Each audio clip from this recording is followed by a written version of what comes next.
Yeah. All right, man. It says that we're live right now. So cool, Sweet. man. We are live. Welcome to the Dave and Joe show. I am your host, Joe. My co host, Dave Byron, is not here tonight. He is doing a pretty cool gig out of town. So I asked my good friend, David Stafford, to step in as co host. David, how you Hey, doing, man? good, man. How are you?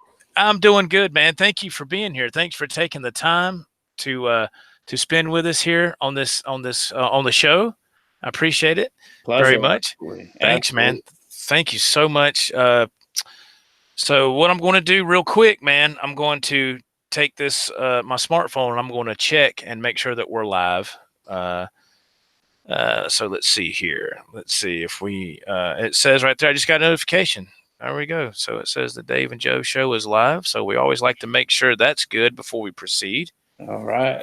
And it says that we're there. All right, cool. All right, we are live. We're there. Awesome deal.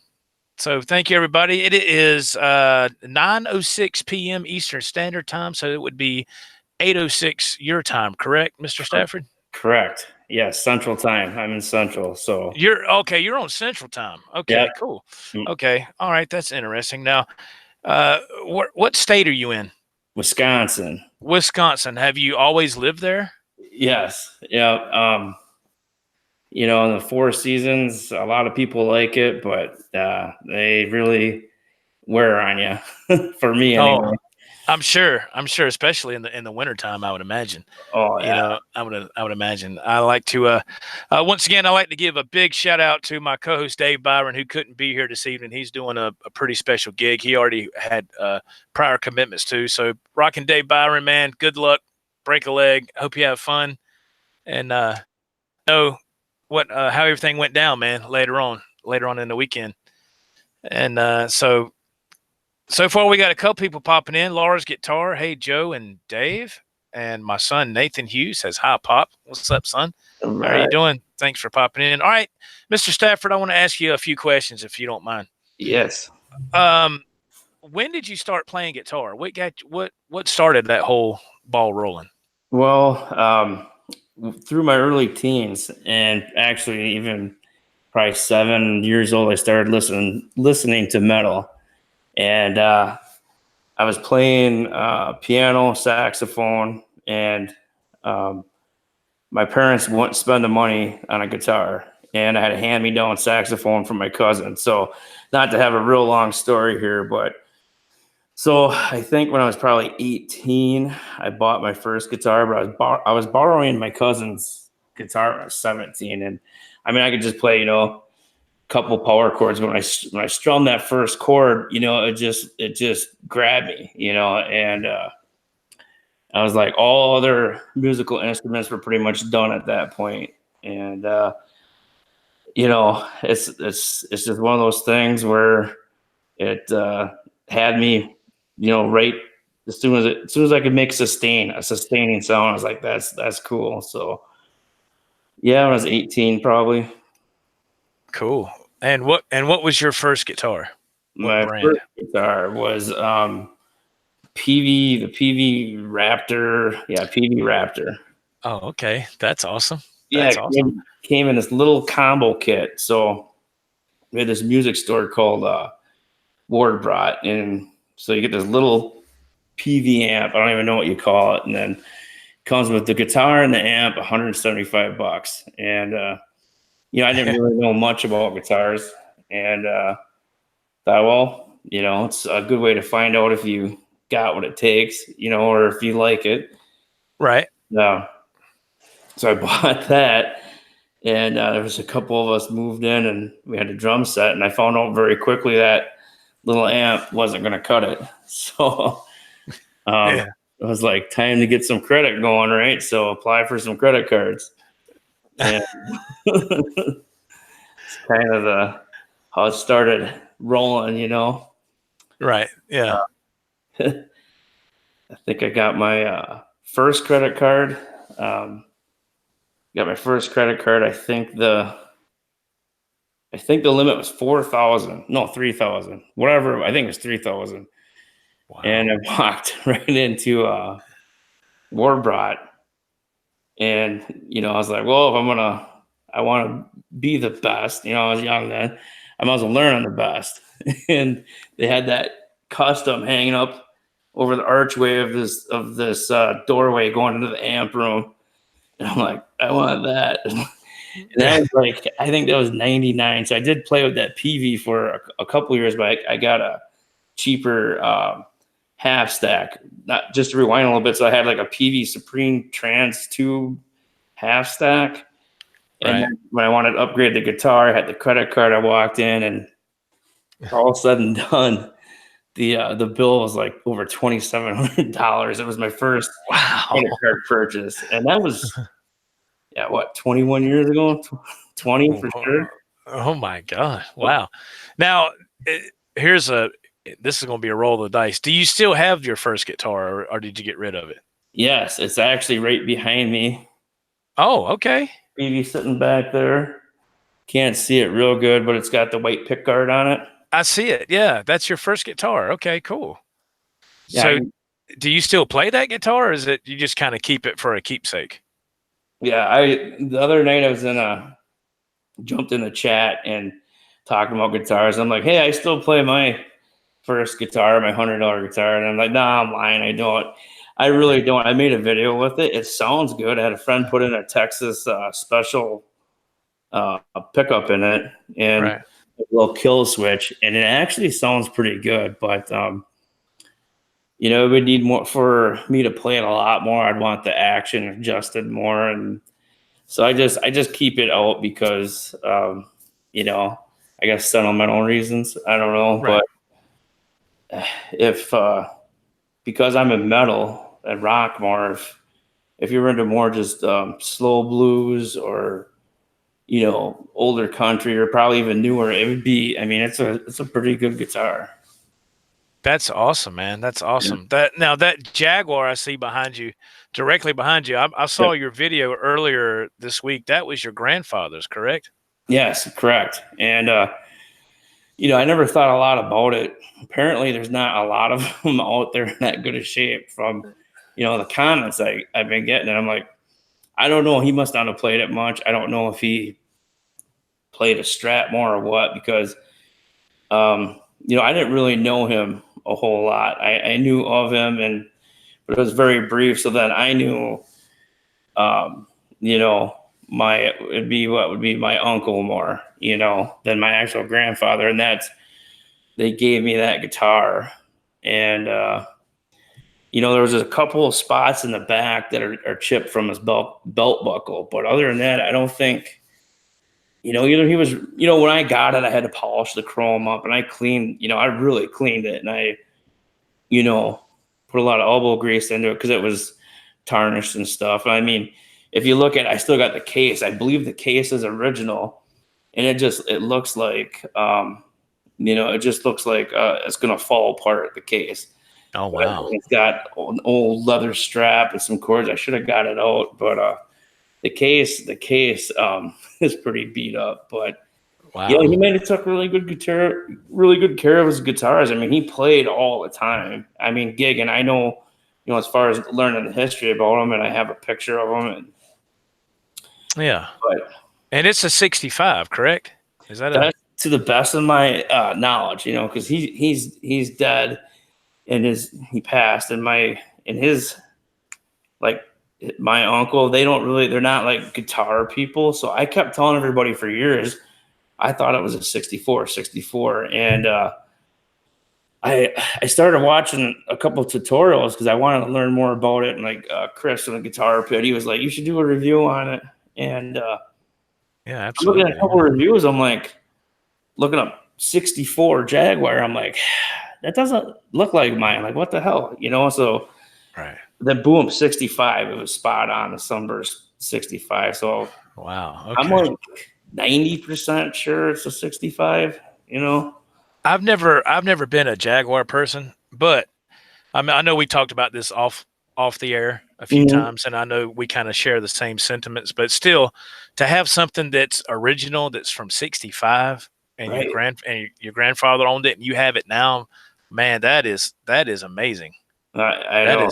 That is really something to hang on to. That is really cool. If you don't mind, David, let me just address the chat real quick. Yeah, absolutely. And we got Lars Guitar, Nathan Hughes, Craig Tullius.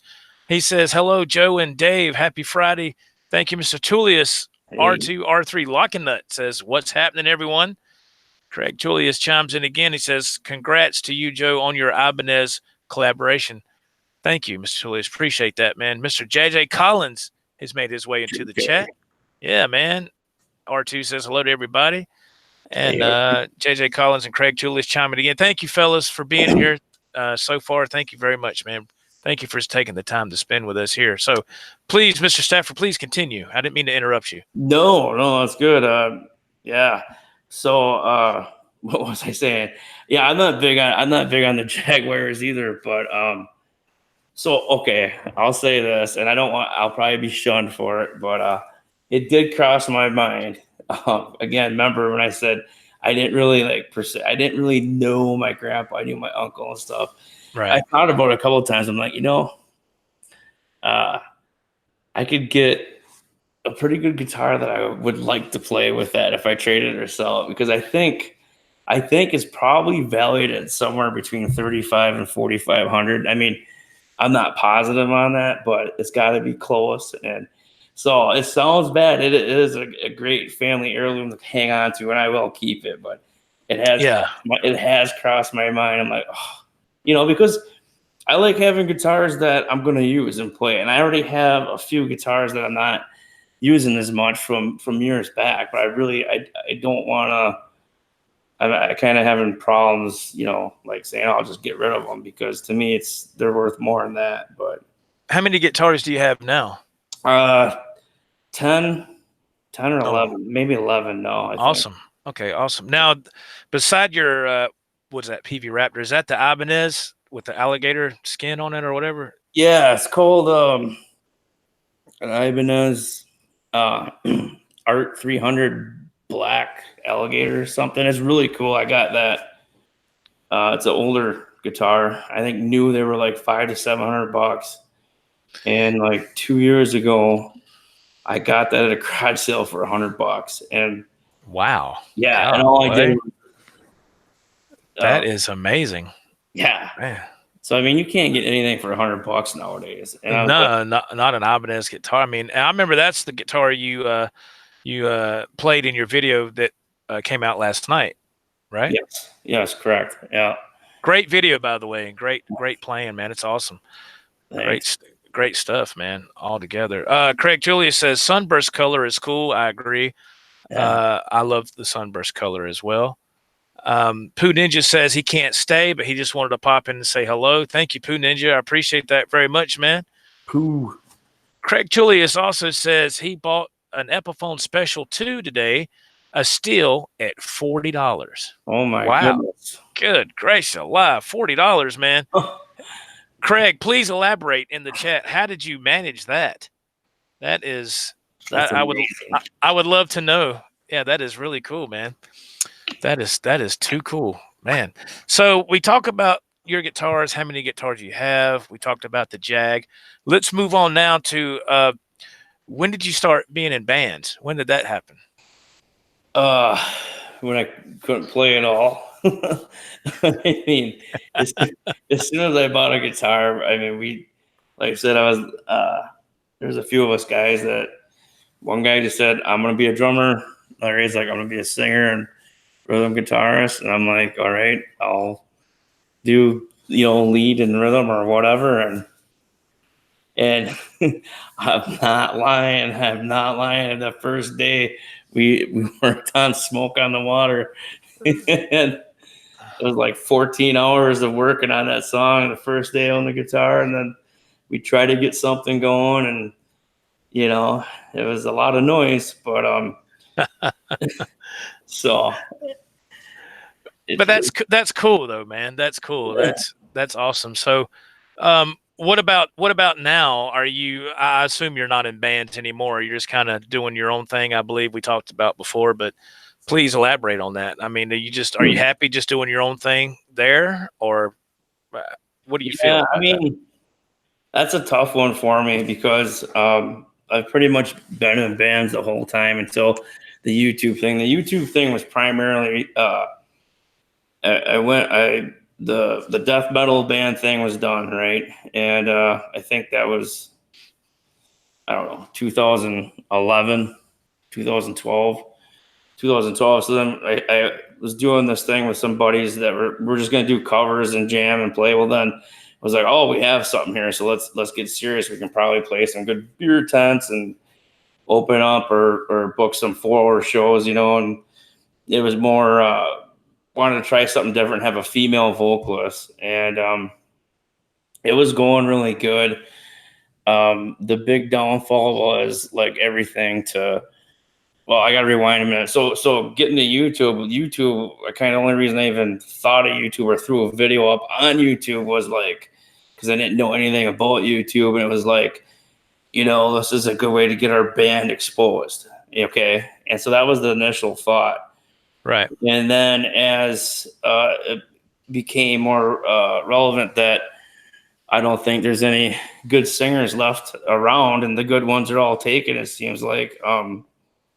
It's not even just that. There's plenty of good ones out there, but they're either too busy, it's not the right time in their life, the practice travel distance is too much. So trying to find just 4 like-minded people is like, and that's just like the bare minimum we needed. You know, I wanted a keyboard player, I wanted a second guitar player, and just to try to find 4 to 6 like-minded people that are responsible to stay in work shifts to make it happen was like, you know, I would learn 2 or 3 set lists. And it's working out, and then it's not working out because someone's not pulling their weight, and it's just going downhill. And then, okay, so then the band's mad at one person, let's try someone else out. And they got a different taste, and they can sing these songs, but not these songs. So we reformat another set list. So that was like, okay, now let's learn another, 30 different songs on top of the ones that the 10 they said we could keep or whatever. And we did that for, a couple of years. And, finally, I was just like, I'm like, take a break for a couple of years plus, with a couple little kids and being busy. It's just like, man, that changes things a lot, don't it? Yeah. That changes things a lot, man. And it's just life, brother. It's life. Yeah. And that's the way that goes. And I totally understand. My days of being in bands has been over with for probably since maybe, I don't know, 2008, 2009, something like that. That was probably the last time I was in any kind of band scenario. Like I've said before, it got to where my job requires a whole lot of my time. So, and YouTube is the perfect platform for me to play or do hangouts like this or talk about music. And I got everything right here. As you can see, I got everything right here. I don't have to tote no equipment nowhere. I can have everything hooked up and just play right here, and I'm happy. It's fine with me. Oh, exactly. It works great for me. Let's see. Let me. There was a great comment, an interesting comment. Mr. J.J. Collins said that that Fender Jaguar is worth anywhere from $3,000 to $5,000, depending on the color, condition, original case, etc. If it's a family heirloom, I would keep it. Yeah. Yeah. But it crossed my mind. That's all. It's crossed my mind. Oh, yeah. Of course, it would cross mine too. I mean, that's just human nature. I mean, you're going to of course. He says certain colors and conditions are worth more, etc. That's awesome. Arvon Gaunt, hey man, thank you, man, for stopping in. Thank you so much. Let's see. R2R3, is it true David started on tambourine? Just kidding. Yeah. Well, piano. So, and back when I started on piano, that was not a manly thing to do at 6 years old. Believe me. That's crazy, man. That's funny. Mr. Tullius chimes in with more information about his Epiphone. Was it his Epiphone he said he got? Was that what it was? Yeah. Let me go back and look because I want to make sure I'm. Yeah, Epiphone Special 2 today he got for $40. Okay. Wow. He says it was on Let Go for $60. He was 23 years old and it was his first guitar. He was just upgrading and needed space in his studio, and he just let it go for $40. Just needs a cleaning. Wow, man, that is awesome, Mr. Tullius. That is awesome, man. Put some pictures of that on Instagram after you get it cleaned up to your liking, man. Put some pictures up. I'd love to see it. That would be awesome. That would be really cool, man. Did he say that was sunburst, or what did he say that color was? I don't think he said. He just said that the guy let it go for $40, that he was needing space in the studio and it just needs to be cleaned up. Wow. The sunburst, I think that was referring to your grandfather's guitar. Mhm. Yeah, I think he was talking about that. I believe. Could be wrong, but I think that's what he's talking about. But so, okay, let me ask you this. I got to ask whenever I have people on here. I got to ask this question. Favorite guitar player? Who's your favorite guitar player? Wow. Yeah, I should have just one, but they've really changed a lot. I mean, I see people that aren't even famous that are so awesome. I mean, I guess by popularity, even though I don't necessarily play like them, I would say probably my most favorite popular one right now would probably be Zach Wild. Oh yeah, Zach Wild, man, awesome. It's just started as a childhood thing, with him and Ozzy, and Yeah. I don't know. Then I got to meet him and see him up close at the Hendrix Experience, and Oh wow, yeah. yeah, Jason Wade got to see that too. Jason Wade told me that Zach Wild came through the crowd and was coming to the stage, and Zach Wild patted Jason Wade on the back because I guess Jason Wade was saying hello, and Zach Wild patted him on the back and walked on to the stage. I was like, how cool is that, man? right. I mean, yeah, I was 3 feet from him, and the security was so great. We could, you literally walk up right there, and he's playing. I'm at the stage, literally at the stage, and then, when I was pulling into park, we turned onto like Henry Street, and you look down the street, it's like, the tour buses, Dave Mustang's, and Jacks and whatever.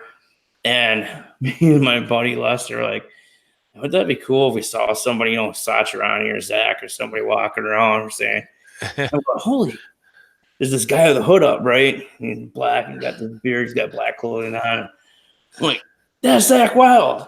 He's like, where? I'm like, that's Zach Wild. We're driving my wife's car, Buick Enclave. It's just like, my truck was too big to take in the parking lot. So I'm like in this Buick Enclave. I'm trying, like, I'm not used to your car. So I'm like, where's the window button? He's behind me. I finally get the window button down. I'm like, Zach. He's like, oh, shit. Somebody recognized me, like, Zach.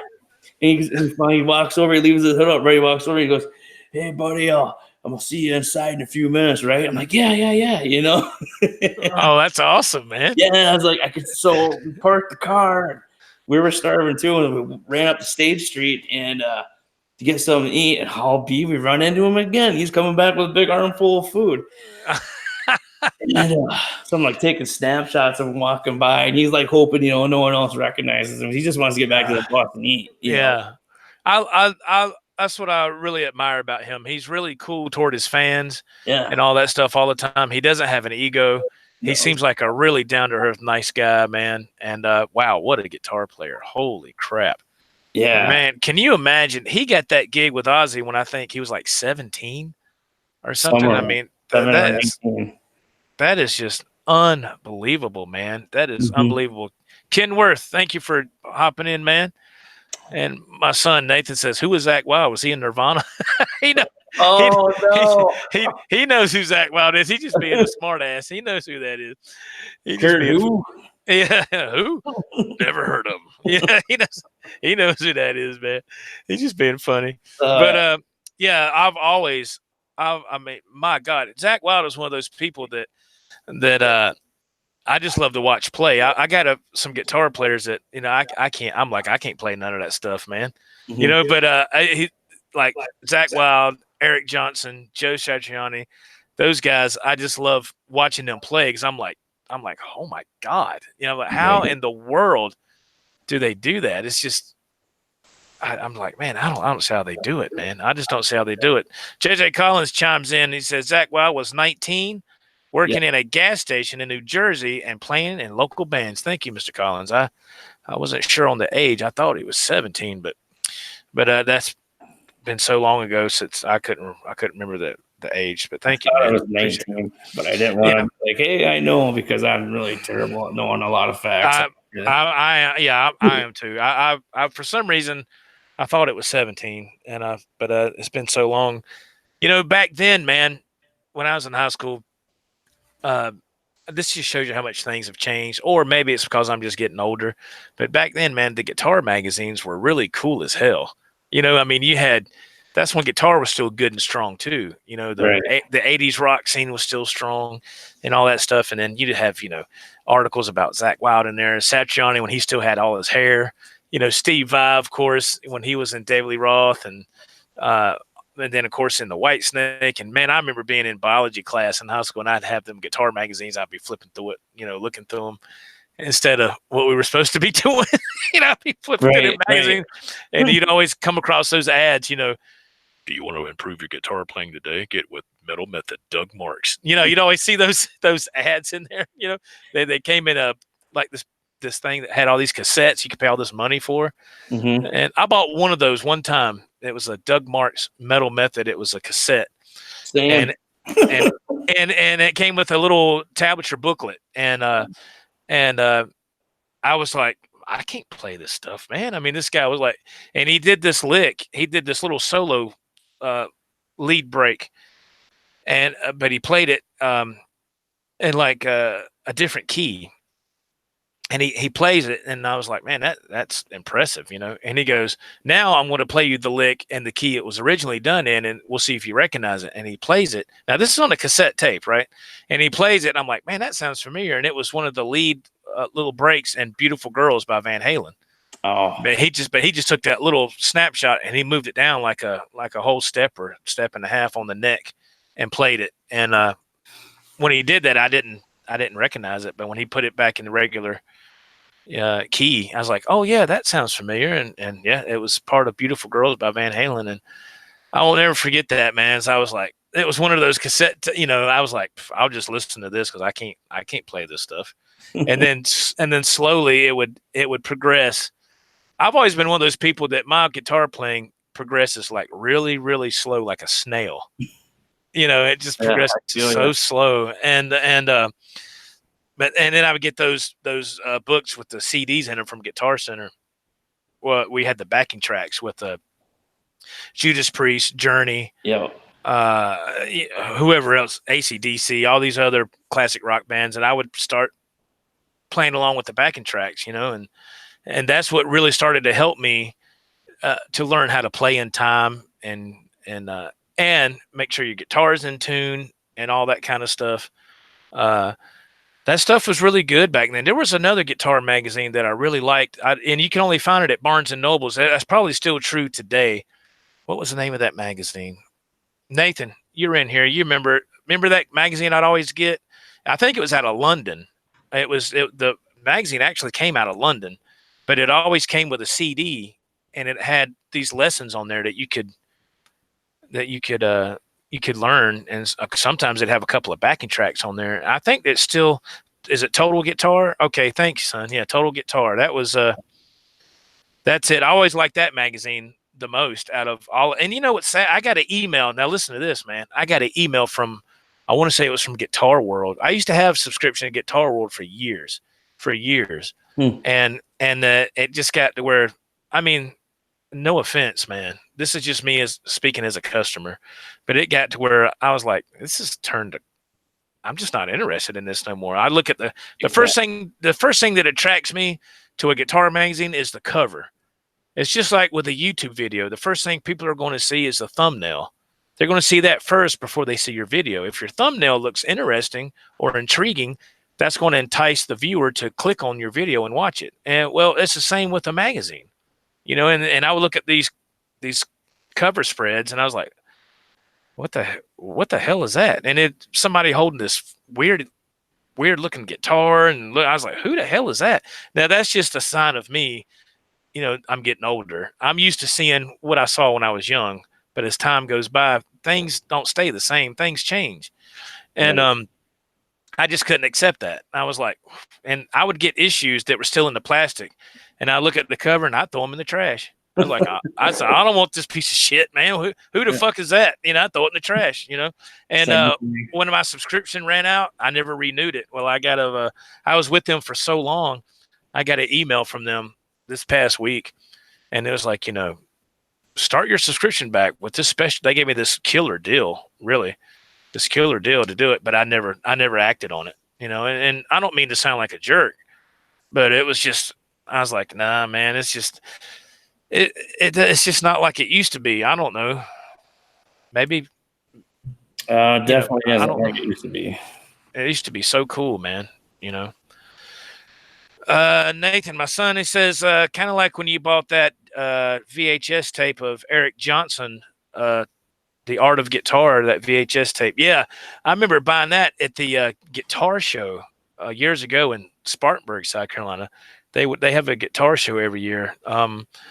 And of course, this is still when VCRs were still prevalent.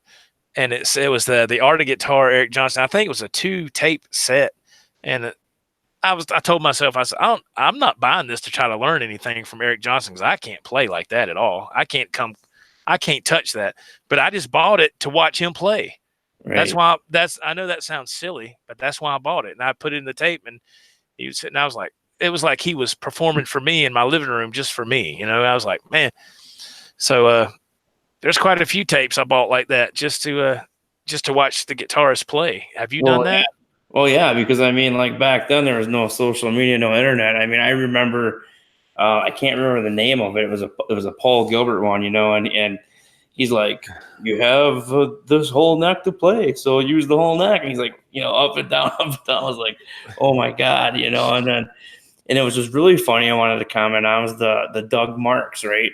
So me and my buddies were like, there was like 3 of us, and we're like, we made copies of, one person bought it because whoever could afford it, and we made copies of it, and everybody had the copies. Well, then somehow the tab with it got lost, and then remember, the VHS, they'd play it, and it's like you can barely read the tab, or you can't anyway. So then you pause it, and it's even worse because on the ones I had, he would actually throw some tab up on the bottom of the screen. I don't know if yours was like that. And then you have someone trying to pause the VHS, and it's just all blur. Oh yeah. I remember that. Absolutely. Yeah, it was. Yeah, you would try to pause it, and it would be all screwed up, and he's like, man, I can't see what they're doing. And I remember when DVDs first came out, and when you pause the movie, it was crystal clear, and I was like, oh my God, that is amazing. There's none of that stuff like with the VHS tape. But right. And the Paul Gilbert one, he did a couple of those videos, but the one my son brought up, Intense Rock with Paul Gilbert, that was the main one that he's really known for. And he's sitting there playing, and he goes, give me an L, give me an I, give me a C, give me a K, give me S. What does that spell? Licks, licks, licks, licks. And he's playing like this Purple Ibanez. And when I saw that, I mean, I had that tape. My son and I had that tape, that VHS tape. And man, I bet you I watched that intro 1,000 times. Yeah. Just of him playing, because that was back in the day when he was still with like real heavy in the Mr. Big and all that. And he still had the long, cool hair. And I was just like, oh my God. Because I think Paul Gilbert, he sent a tape into, oh man, what is that guy's name? Who's got that record label? Who showcased a lot of young guitarists back in the 80s. Ingve sent a tape in. What is that guy's name? What is the name of that label? Oh my God. Y'all tell me in the chat. You know what I'm talking about. And so yeah, that was just really cool, man. I would watch that thing over and over just to watch him play. And I was like, man, God almighty, if I could play like that, just a small percentage, I'd be happy. Oh, right. Oh, JJ Collins. Yeah, that's funny that you say that. Let me read his comment. That was I cannot believe he said this, because this popped up on my YouTube feed like I don't know, like a month ago, when all this Vinnie Vincent stuff was going on about Vinnie Vincent supposed to be appearing at this I forget what it's called now. I forget what it's called, but he canceled like 3 different shows, and now he's ruined his reputation in the guitar world. But JJ Collins says you really want to see something crazy. Watch the Vinnie Vincent instructional VHS tape. I still have it somewhere, but you can see it on YouTube. Yeah, I watched that, and I'm going to tell you, man, I'm going to tell you, I still am a huge fan of that first Vinnie Vincent album, Vinnie Vincent Invasion. I love that album. I thought it was killer, and his playing was Shrapnel Records. Thank you, R2. Shrapnel Records. Was that Mike Varney? Is that the guy who started that? Yes, there it is. JJ Collins, Mike Varney, Shrapnel. Thank you very much. Yeah, he started that stuff in the guitar magazines back in the day, and that's how Paul Gilbert, Yngwie, and a bunch of others got their start, I believe. I didn't know if you knew that or not, David. But yeah, I did not know that. No. Yeah, it was very interesting. Nathan Hughes, The Art of Guitar with Eric Johnson, had tabs, and he also didn't slow down the lick. He ran through everything so fast. Yeah, I remember that. He was like, here's lick 1. And you do this and this. Okay, here's lick 2. I was like, wait a minute. I was like, come on, Eric, we can't all play like that. But the Vinnie Vincent, that for some reason it popped up on my feed about a month ago, and I said, I have not seen this in years and years. And he was going off, man. And some of those solos, I could tell there were some of them from the first album and all that.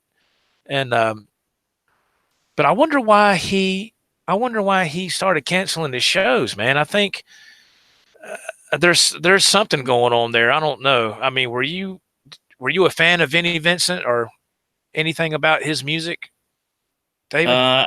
Not a whole lot. So I don't really know. I probably know more of his music than like with, putting names to music. But he came into Kiss right when Ace Frehley left. He came into Kiss, and then he's known for reviving Kiss, especially with Lick It Up. He's always been credited as a great songwriter, a great guitar player. He can play all kind of styles of music. But of course, then he got out of Kiss. Things didn't go well there. And then he started Vinnie Vincent Invasion, and that lasted 2 albums. And the first album they had, I can't remember the original singer. I'm drawing a blank. But then the next album they had Mark Slaughter. And then they had so many falling outs that they just bashed heads. And I think Dana Strum and Mark Slaughter were in that group. And then Mark Slaughter and Dana Strum left, and they formed Slaughter, and Vinnie was left hanging to dry. And then after that, you never heard nothing from him. And wow. it was crazy, man. Yeah, and even when they're making money like that, and still, bands would fight and break up, and crazy. Yeah, it was crazy, man. It was so I don't know. I guess he doesn't have it anymore. Ken Worth, what's going on, man?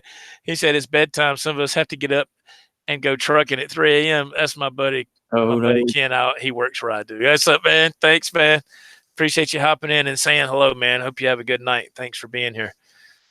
And so there's something too, man. I wanted to ask you, because music is, like I said earlier, is not like what it used to be.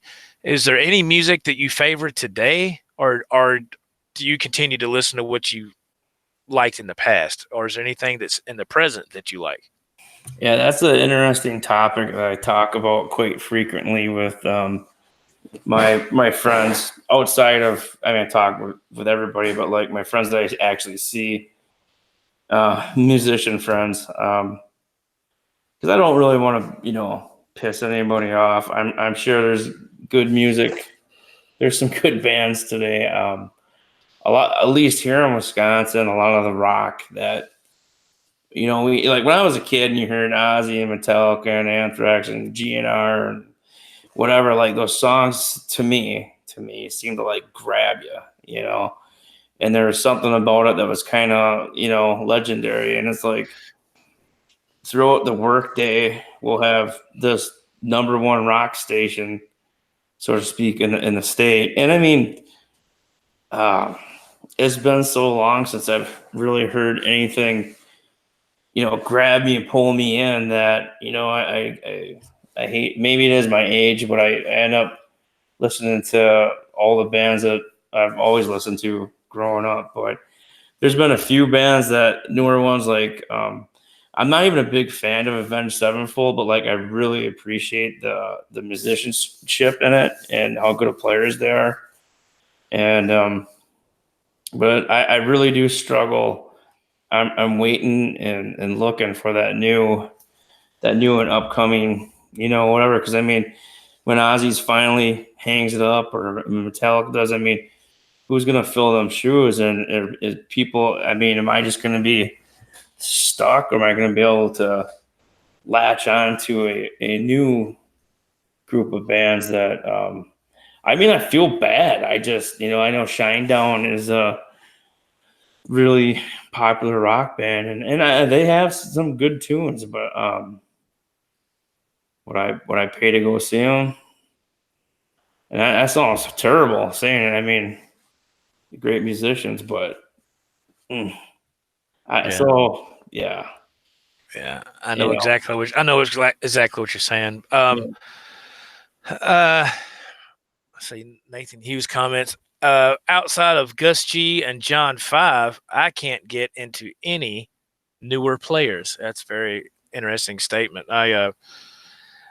For me myself, I stopped listening to radio and all that stuff long time ago, man. When I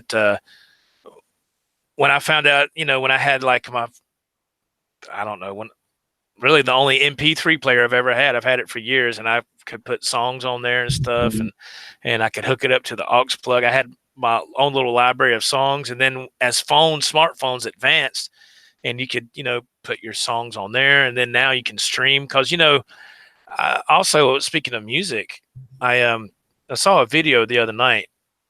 Excuse me, that Apple Music is pretty much the traditional iTunes is pretty much done. I think that I think they're doing like a different. I think Apple is going to make like a different app for their music. But as far as the traditional iTunes, I think that's done because nobody really buys music anymore. I'm not saying that nobody doesn't, but it's not as powerful as it used to be. Everybody streams music, so why would you pay? I don't know, $10 for an album or whatever else when you can. If you want to pay so much to Spotify or whatever without any commercials for $10 a month or this and that, and you can listen to unlimited stuff however much you want. But as far as the iTunes thing, that's the traditional iTunes is going away from what I understand on the video I heard the other night. And I've never been an iPhone person. I've always had an Android, so I've never had any Apple products or nothing like that. So it doesn't bother me either way. It doesn't bother me either way.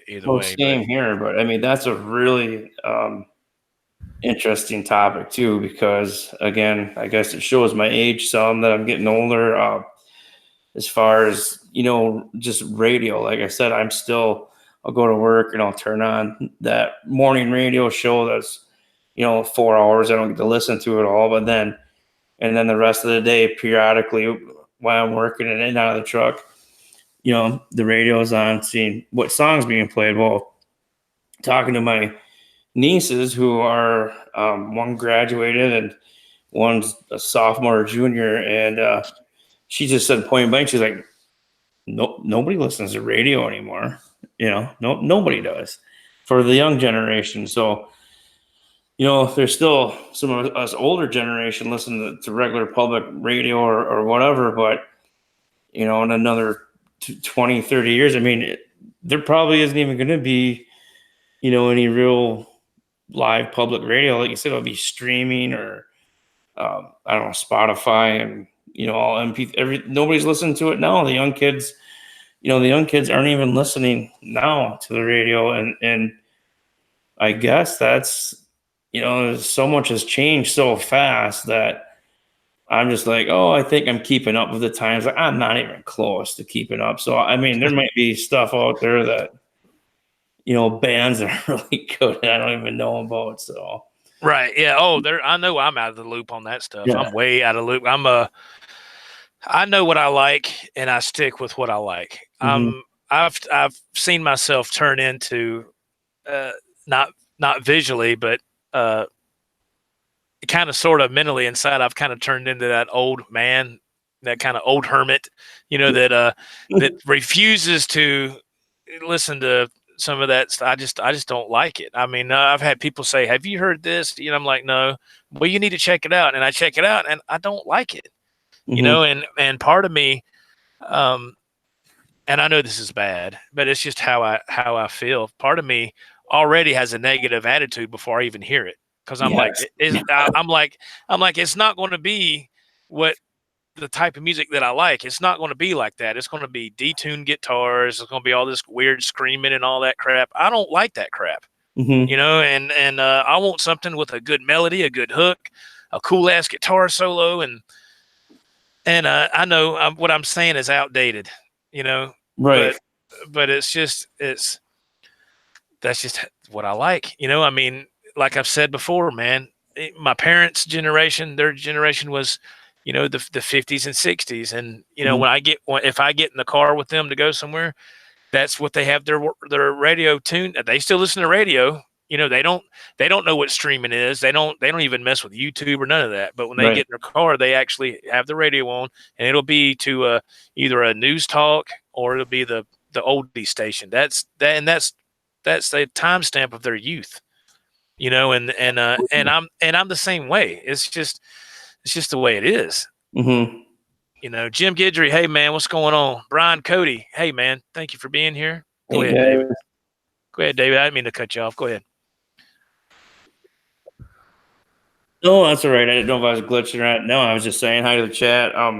But yeah, no, you're absolutely right. No, for me, like I don't mind detuning and some of the machine sound and Fear Factory and some of these really heavy bands because they would have still these giant ripping solos and dueling guitar harmonizing parts. But I have noticed too that now that I've been away from death metal for I don't know 4 years, I still enjoy listening to certain bands, but I can't listen, to the same amount I used to, and that's I don't mind the detuning so much if they still have come up with some big choruses, really cool bridges. They all have, of course, the breakdowns and just have some really good solos in it. But when it's just the riff starts at a couple choruses and it ends and it's all just based on vocal, that's where I kind of I still want to see that the real high talent there too. And I mean, I don't know. I grew up waiting for that solo moment in that song. Like you knew it was coming somewhere in there. Oh, absolutely. That was just what I was raised on. Mm-hmm. That certain kind of song structure. And I guess I don't know. I got my first guitar on Christmas Eve of '86, and it was just full speed ahead ever since, even today. I'm just, when I try to do an original song, which mostly when I do an original, it's all instrumental. There's no singing because I'm not a singer. But, Right. uh, Right. but, and I know the stuff I got is that I write is probably not ever going to see the light of day. And that's fine because I do it for my own self satisfaction as a musician and, writing a song because Mm-hmm. it took me a long time to understand how to write a song, how to do a certain structure of a song. You don't just, because when you first start playing, and I'm sure you can relate to this, man. When you first start, you're just learning how to do riffs, like Right. the intros of different songs, and then speaking of Guitar World magazine or different guitar magazines back in the day, I saw this ad, and it might have been for Metal Method. Y'all can let me know if I'm right or wrong in the chat, but I remember seeing this ad, and it was a full page ad. And I know Doug Marks always took out full page ads in guitar magazines, so Yeah. it might have been him. But I won't never forget this. It said on the ad, it says, "How many songs do you know?" And then underneath that, it said, "How many songs can you play?" And then underneath that, the final heading said, "How many songs can you play all the way through?" And when I read that, I thought to myself, "Holy crap, man! Damn, that's I don't know any." And I didn't at the time. I knew like the intro to Crazy Train or the intro for uh, Ain't Talking About Love, or something that wasn't real too difficult. You know what I mean? Right. And I was like, no, I don't know any songs all the way through. I've never really thought about that. I was just busy learning the riffs. And then it was after that moment. It wasn't long after that moment is when I went to Guitar Center years ago, and I started to get the book with the books with the CDs that had the backing tracks. And I was like, I need to start learning how to play some of these songs all the way through. And if I can't remember them right off the bat, that's okay. But just learn how to do it and just do it again and again till you burn that into your memory. And then I did that for a long time. And I've had a few people ask me, how do you know all these songs? Well, it's not like I can remember all these hundreds of songs. I mean, I still have to do refresher courses myself. Right. I go on YouTube and look up, how is this? And I'm like, oh yeah, that's right. Because, back in the band days, yeah, when we were rehearsing all the time and all that, yeah, that stuff was fresh on my mind. But now with my work schedule, I can't rehearse like that. My rehearsal time and practice time and play time all in one is on the weekend. That's when it is. And then, so when I try to go live on this channel, I try to get maybe usually about 3 songs. I'll try to work them up, go over them a few times and then go live and then play live. And to me, that is the way I perform live on YouTube. And I really enjoy that. It's a lot of fun. It's since I can't be in a band because of, time restrictions with the schedules and my job and all that. But doing those songs for so many times over and over and over, it starts to get where it's almost like second nature. You know? And so that's what I like. That's what I love to do. But that's the key too, is like, so what I've noticed when I was in my band, a couple of years ago, was we wanted to get a set list built up of like 55 songs because we wanted to book a night. So then, every week, I'd play so let's say I had, I would try, we kind of set a standard, even if it was like more epic song where there was, pretty big solos. You should basically, in my opinion, just my opinion, everybody learns at different rates. You should be able to learn about a song a week to where you have it like down by practice. You know what I mean? Like you're not stumbling. Oh yeah. And, but I would go through, before I worked on my new material every night, I would still, because everybody knows where they're at. Like, okay, these 10 or these 5, I'm kind of, where your weaker songs are, So I'd run through them and keep it fresh. And we're YouTube, I was recording, covers and stuff, and I like it, but some of them I would learn that day and then record, so I don't have it into the long-term memory. And that's like, poof, not playing it again. And then now some of the songs I played for years, I haven't played in so long. Now I'd have to, definitely a refresher, But, oh yeah. And that's normal, man. That's normal because you and me both, we work a lot of hours every day. Mm-hmm. And, so that retention starts to fade because you can't be in your jam room all the time going over stuff because, you got to make money, you got to work. And, so yeah, but it's still fun, man. I still love music. I still love playing when I have time. Brian Cody, thank you for being here, man. Arvon Gaunt makes a cool statement here, David. I don't know if you see it or not. He says, I saw Joe Perry saying he used to think of vocals as something that was there to kill time between the guitar solos. That's awesome. Scotty G and the Marvelous 3, man. Thank you for being here. Thank you for stopping in. Scotty G. Yeah, Scotty G. Big shout out to Scotty G and his new Taylor acoustic, which is awesome. Man, that was beautiful guitar. Congratulations, Scotty G, man. Let's see. Pooh Ninja, I saw a karaoke sign that said, "Be the star you wish you are." Now that's cool for a karaoke sign. That's awesome. That's a great way to get business. Wow, that's awesome, man. No problem, Scotty. He said, sorry, I'm late. I was recording a song. Hey, man, you're not late at all, man. No problem. And Happy Friday.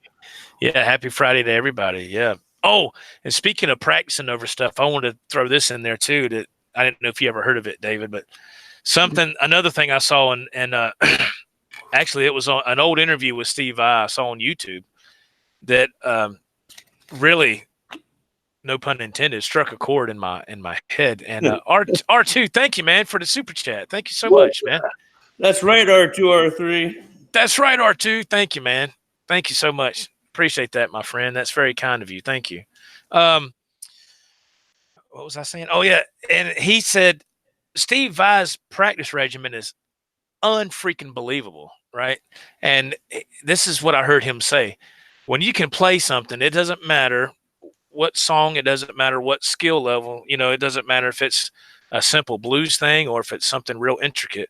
But if you can play that, like I think he said, like 10 or 11 times back to back flawlessly, then move to the next song. And I thought to myself, God almighty, but Scotty G, thank you for the super chat, man. Scotty G. Holy smokes. Thank you very much, man. Thank you so much. That's very kind. Thank you, man.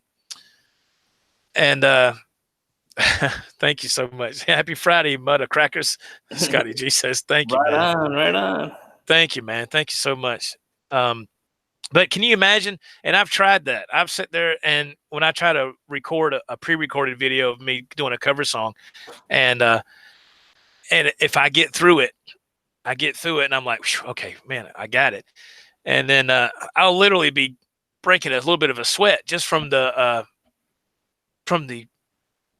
concentration that you're doing. The little bit of stress. Right. You're like, man, I hope I get this right. And you get it. And I thought to myself now. And there's songs that I've done on this channel quite a while back that, I practiced for like a couple of days. And then I would try to record it. And I'm like, okay, I got it. And then I thought to myself, if you done it then, you got to be able to do it again. Right. You got to push yourself a little bit more and a little bit more and a little bit more. And so I've done that. And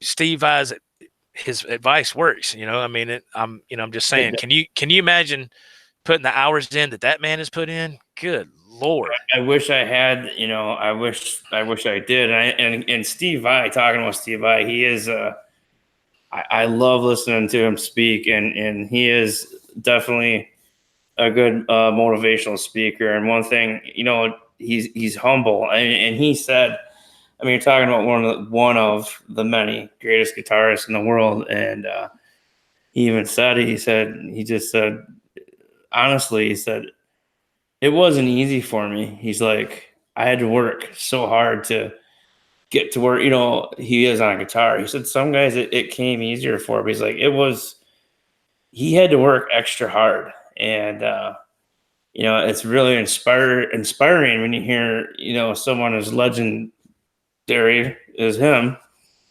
say stuff like that, because it's like, wow, even the best. He really, really did work his ass off, and he'll break it down. I've watched some videos where he's kind of broken it down, just like you were saying, what he did, his regiment was. And I was like, wow.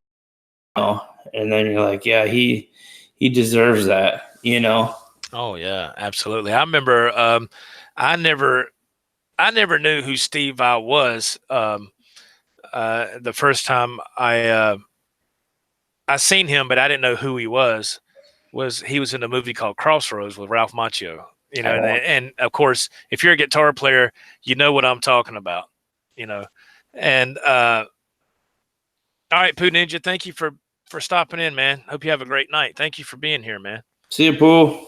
Thanks, man. And then I saw him in that movie. Of course, back then I didn't know who he was. I was like, man, that guy looks evil. I didn't know this is back when I was 16. I just started playing, and I said, man, that guy looks evil, man. I was like, I couldn't imagine being in a quote unquote head cutting duel with this guy. I would run out the door. I was like, man. And then a little bit of time passed after that, not much. And then David Lee Roth has his solo band, his solo album, Eat 'Em and Smile, and then you see the videos, and I'm like, that's that guy from that movie, you know. And I was like, who is that guy?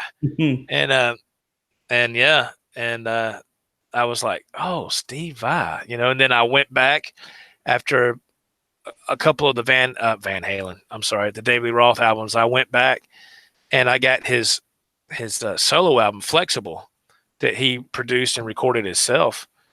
And I was just, I didn't even know then. I didn't know then that he was a guitarist in Frank Zappa's band. I didn't know that because I'm not familiar with Frank Zappa's music at all, even today.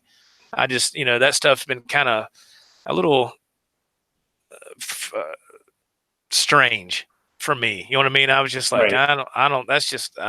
that's not my cup of tea. But now that I've gotten older and I understand more about the music and everything, you can really hear the influence of Frank Zappa and Steve Vai in that music. And even today, because his playing is so off the wall. I mean, it's so unorthodox, you know, and that's that Frank Zappa influence, you know. Right. Sean Aaron, hey man, welcome to the show, man. Thank you for popping in the chat. So it's I've always been a huge fan of Steve Vai. He's another one of those guitarists that I just love to watch.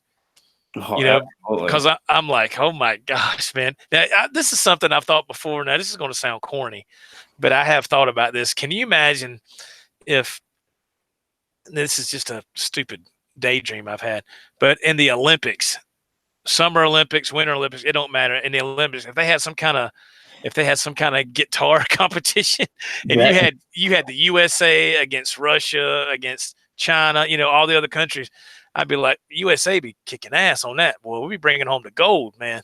You know what I mean? So, I mean, you got Steve Vai, Eddie Van Halen, and you know, Joe Satriani, you know, a bunch of other ones that I'm sure I'm leaving out. But wouldn't that would be so cool, you know? Yeah, that would be epic. They should definitely put that in the Olympics. That would be so cool. I bet oh my God. everybody else would be like, "What the hell is this? What kind of event is this?" I'd be like, "Man, hell yeah, that would be so cool to see that." You know, and I was like, "Man," and I'd say, "I'd love to see that." You know, I'd say, "Uh-oh," you know. And for Team USA, Steve Vai, you know, he comes up and does his thing, and the other guy, you know, whoever he's from, whatever country, he play like, oh, no, thank you. I bow out. He leaves with his little first stack of guitar, you know. He bows out, you know. Right after bobsledding racing, Steve Vai is up. yeah. Oh my God. But that would be. I always thought that. I said, man, that'd be cool if they did that. But you know, I was like, that'll never happen. But still, it'd be cool. But That'd be epic, man. Do you remember and talking about Crossroads? I forget his name. I was younger than maybe a little younger than you when that came out, and you know, I was like, cool, the Karate Kid can play a guitar, and then I found out Steve Vai played both parts. You know, well, what it was, that was Ralph Macchio, Ralph. aka the Karate Kid, and I think that movie came out in '85 or '86, so I was like 16. Actually, Rock Hooter did. Jason Wade, man, thank you for the super chat. Oh my gosh, thank you, Jason Wade. He says, "Hey, big man, let me hold $1." Thank you, Jason Wade, with the John Boy and Billy reference out of Charlotte, North Carolina, to Queen City. Thank you, man. I forgot what I was saying. Oh yeah, Karate Kid. Yeah, Karate Kid, and you know, Rock Hooter actually played the guitar parts for Ralph Macchio. Rock Hooter, he's a well-known slide guitar player and finger picker. He played all of Ralph Macchio's parts, except at the very end. At the very end, when Ralph Macchio was doing the classical piece, okay, Steve Vai played that. Okay, that's where I got mixed up. Yeah, Steve Vai actually played that part, and they dubbed it in to where Ralph Macchio was faking it really well. But that was actually Steve Vai. But all the other parts was Rock Hooter. There's one part in the movie. Where Ralph Macchio actually plays guitar for one brief second, and I'm going to leave that to the chat. If anybody is familiar with that movie, comment in the chat if you know what part the Ralph Macchio, Eugene Martone, his character, actually plays guitar for real in that movie. And it's just for It's a matter of seconds that he plays that stands out in my mind. Let's see if anybody knows. Well, again, I'm I've talking. proven I'm not an expert in the movie or anything. I'm not either. I'm not an expert at all. That's just one of my favorite guitar movies. And right, me too. And I'm just thinking, I'm blown away. No, I love that. I had it on VHS, I had it on DVD, and now I have it on digital. And it's just one of those movies that is time stamped of my teenage years. That I mean, come on, man. Ralph Macchio, the Karate Kid, that was in his prime. Right. You know, when he was doing all that stuff, man, it was killer, but I don't see nobody saying that, so I must have everybody stumped. The part of the movie is the part of the movie I'm talking about is where they're in the pawn shop. Eugene Martin, aka Ralph Macchio, and Willie Brown, they're in a pawn shop, and Eugene goes to gives Willie his expensive watch, and Willie makes a deal with the pawn shop broker, and Eugene, Ralph Macchio, gets a Telecaster and a pig nose amp, and he plugs it up. And the salesman says, you get that amp, you'll be a walking concert. And that's why you see in the movie, he's got that pig nose strapped, along with his guitar. But when they're in the pawn shop, he says, yeah, I can be a walking concert. And he plays this one little blues lick on the telly. And that's the one time that I saw that he actually played guitar in that movie, was that one scene. Yeah, Sean Zimmerman, you're right. Muddy Waters invented electricity. That's what Willie Brown told Ralph Macchio's character, Eugene Martin, when because he was playing an acoustic all the time in the movie, and he told Ralph Macchio, we need to get you an electric guitar. Muddy Waters invented electricity. So it was really cool. If you haven't seen that, yeah, pig nose amp. That's right, Mr. Zimmerman. Thank you. If you have not seen that movie, man, I suggest go back and watch that. It's a great movie. And oh my God, man, especially the end of the movie where the guitar duel, head cut duel, you can see that on YouTube as well. But the whole movie is fantastic. I love that movie. I love it, man. Where's Bruce? Mr. Bruce? I don't know. Bruce. I don't know. Bruce is. He might be might be tied up in another stream. I know he's I got to give Mr. Bruce a huge props, man. He's really dedicated to all the channels that he's subscribed to. He makes time to dedicate to each YouTube creator, and that takes a lot, man. That takes a lot out of somebody's day. Summer NAMM. So I want to know if that's true or is that false. Mr. Wade. I got the chat up. Okay, you do. Jason says yes, he is going to NAMM. That's awesome, man. Is that they have it in Nashville in the summertime? Is that right? They have it in Nashville, or is it somewhere else? I've never been to a NAMM convention. I just never cared to do that. I'd love to know, but I don't know how to get even. You gotta be a business owner or know somebody, right? I think so. Yeah, it's something like that. It's just too many people for me. It seems like every time people go to NAMM, they come back 3 days later, they're sick, or something. And I just never cared for none of that stuff. And plus I don't have the time, but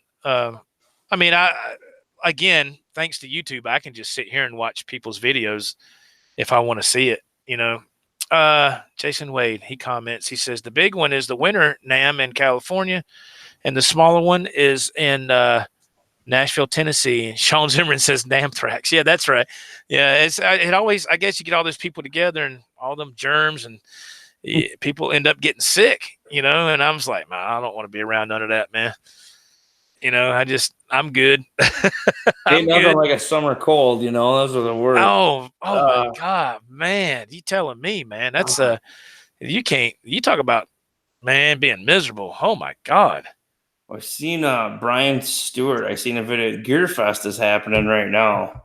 Now that's Sweetwater's deal, right? Yeah, and is it Indiana? Right? Am I correct, guys? Or I couldn't tell you. Brian Cody says he's going to NAMM as well. That's awesome, Mr. Cody. I hope y'all have a great time. Yeah. Yeah, don't get me wrong. I'm not putting NAMM down. I'm not saying people shouldn't go. I'm just saying for me, I wouldn't care nothing about it. But yes, it is in Nashville. Okay. Yeah, the Sweetwater thing. The Sweetwater's Indiana, right? Yeah, I don't know. What do you? Can somebody tell us in the chat? Is that I have no clue. I don't do business with Sweetwater. I do not know.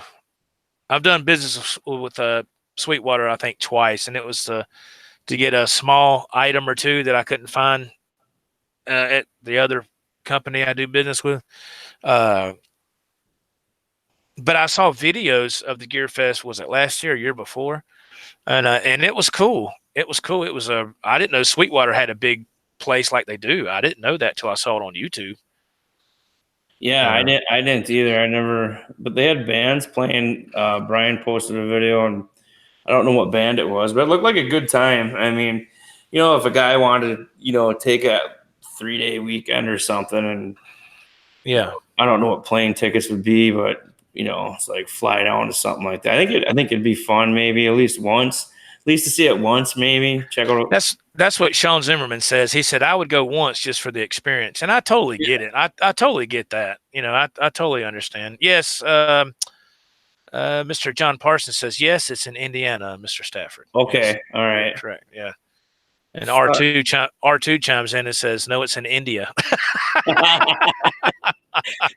You imagine landing in India? Yeah. Hello. Can I help you? Yeah, I want to get that Stratocaster order. I run the convenience store. You do what? You think the wife would buy it when you say, "Where are you?" Oh my God. Yeah. We have a collect call from India to oh, good Lord, man. Oh. That's funny. But yeah, I do like seeing the videos on YouTube from people that do these things. Don't get me wrong. I think it's cool. But yeah, I'm just as happy watching it from here on this end, because I don't know. I've always been the type of person I like looking at those to see what's coming out new, new instruments and new products, so to speak. And then I'll get on American Musical and order it, and it'll be at my house in 2 or 3 days. And I just don't see spending all that money on plane tickets and food and hotel room and all that stuff. I was like, my God, I was just like, man, I'd just rather me and my wife go to Vegas for 3 or 4 days and have fun doing that.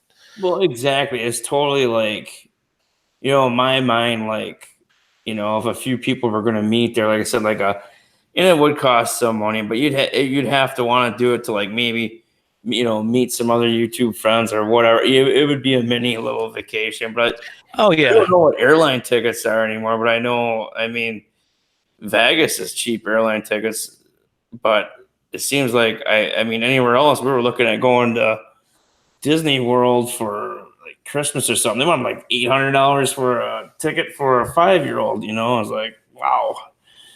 So plane for ticket. the plane ticket. Yeah.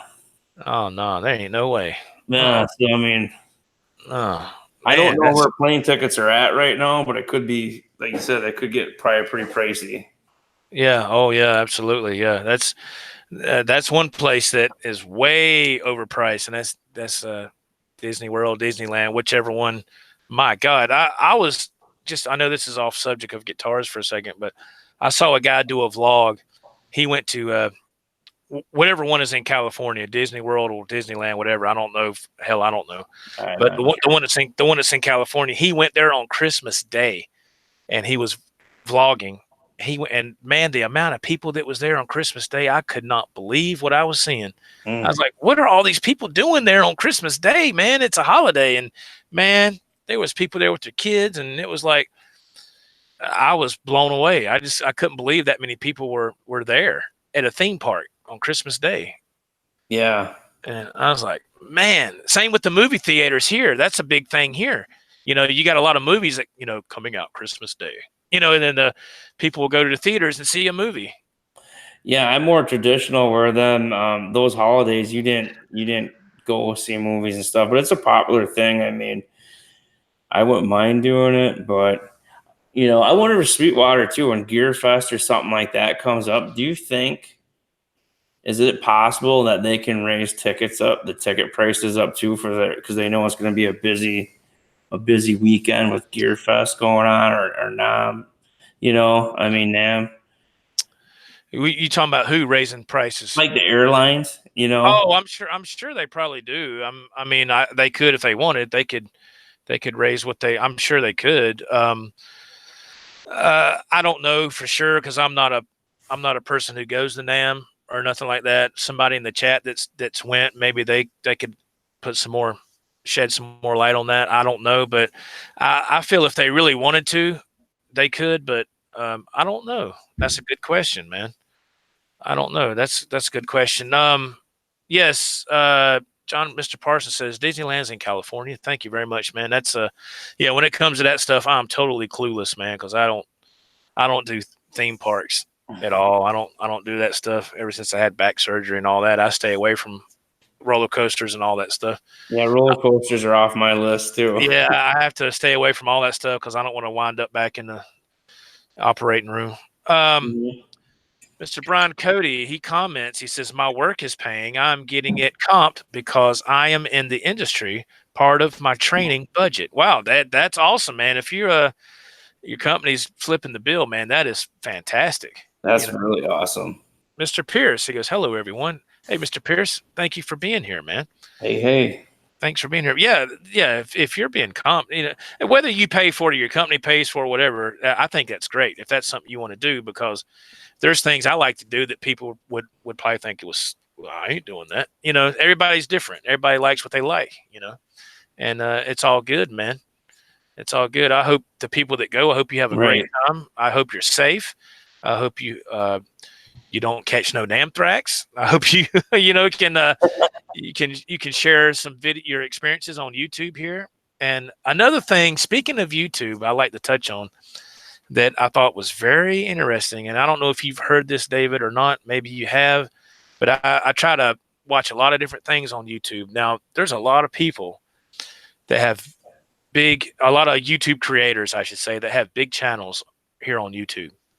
And a lot of these people, man, they make their living from that.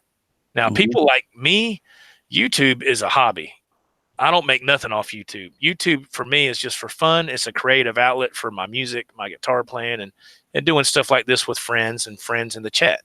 Right. But I have been seeing videos lately where a lot of people that's been making good money on YouTube lately aren't making the money they used to make because a lot of their videos are being demonetized, and YouTube is starting to focus on some other things that they want on their site.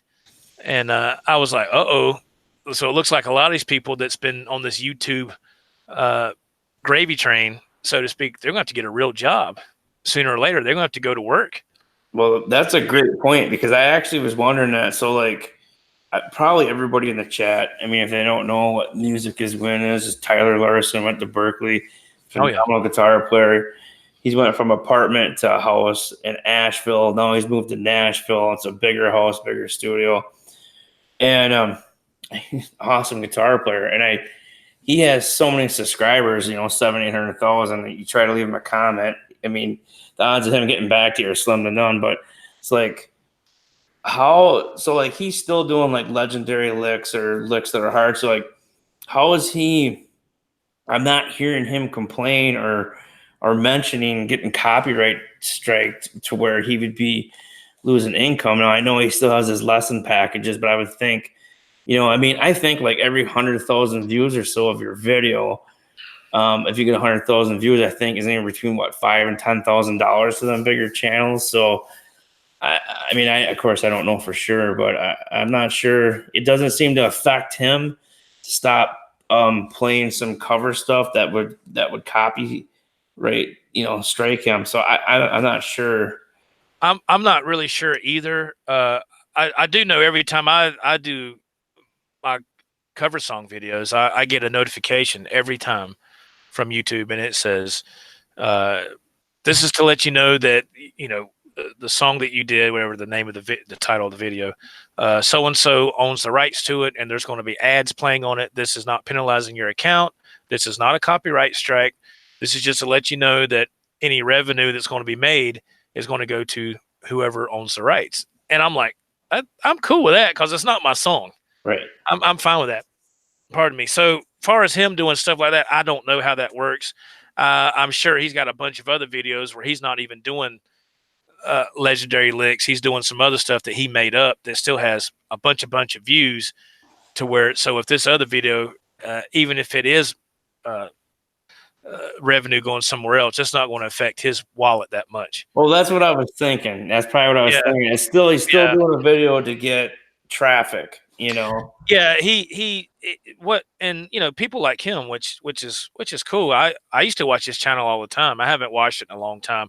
I did actually purchase one of his I don't know what you call it, lesson packs or whatever, and which was really cool. I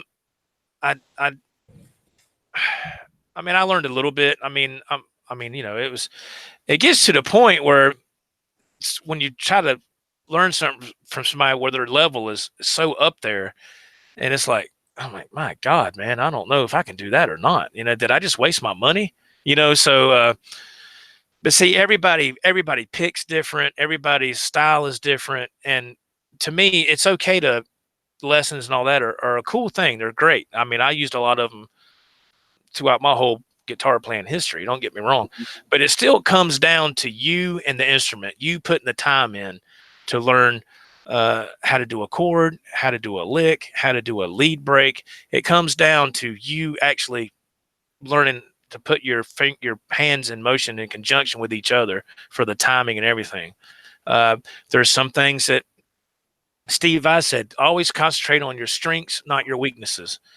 And there's a bunch of that real speed picking stuff that I just can't do.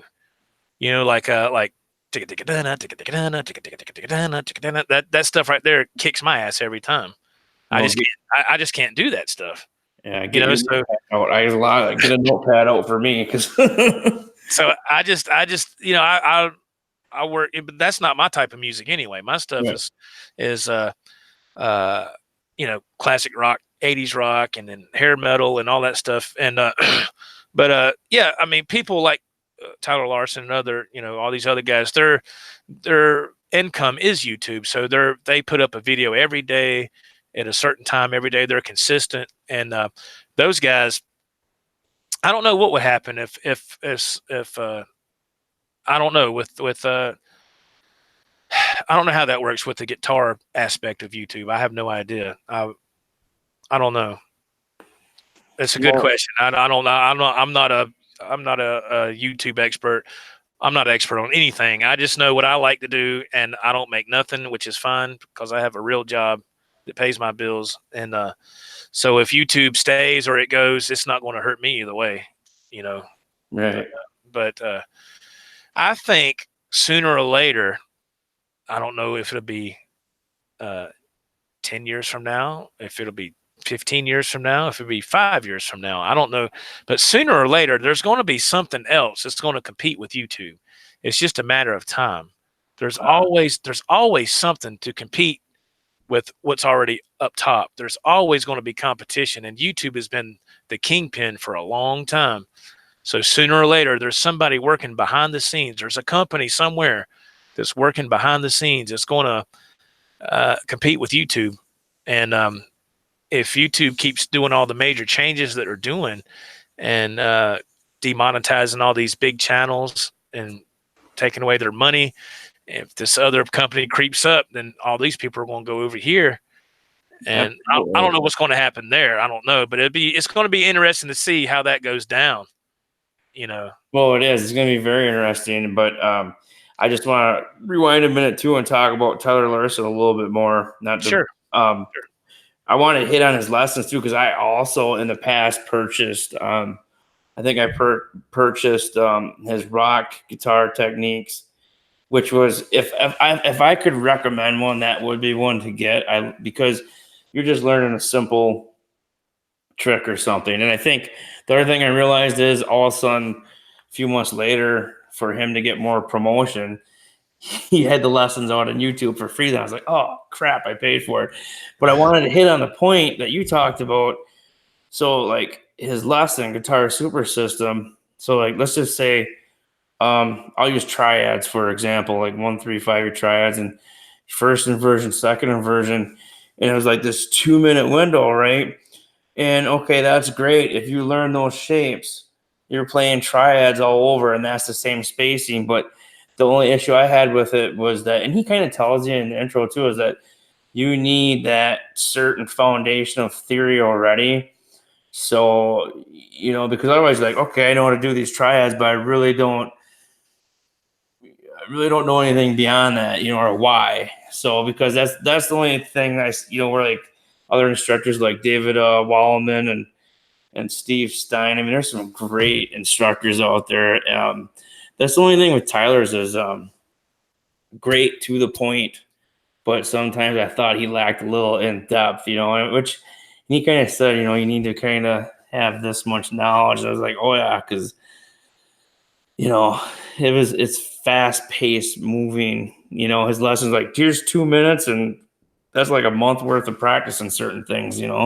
Yeah, everybody moves at different speeds, man. Everybody, like I said, everybody's different. And for the amount of time I've been playing, I should be, excuse me, I should be a lot more advanced.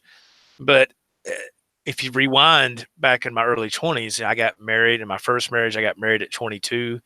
So I had to go to, I had to work all the time and work overtime and all that stuff. So that interferes with guitar playing. Life happens. You have kids. You have things that happen. You have surgeries. You have dentist appointment. I mean, things happen. So yeah, Tyler Larson. I think he's a really great guy. He was before he moved. He was Asheville from us is like an hour away. 45 minutes to an hour, right up 26 here. It's just we can get to it in no time. Yeah, he was real big on the triad thing. He always done that a lot, and but I got to hand it to him. The guy found his niche, and he got it, and he hit the YouTube at the right time. He was at the right place at the right time, and so for people that have done that and they found their success, I wish them all the best. I think that's fantastic, because people like me, that's never going to happen. I'm knocking on the door 50, so that window for me is already passed. So, and that's cool, man.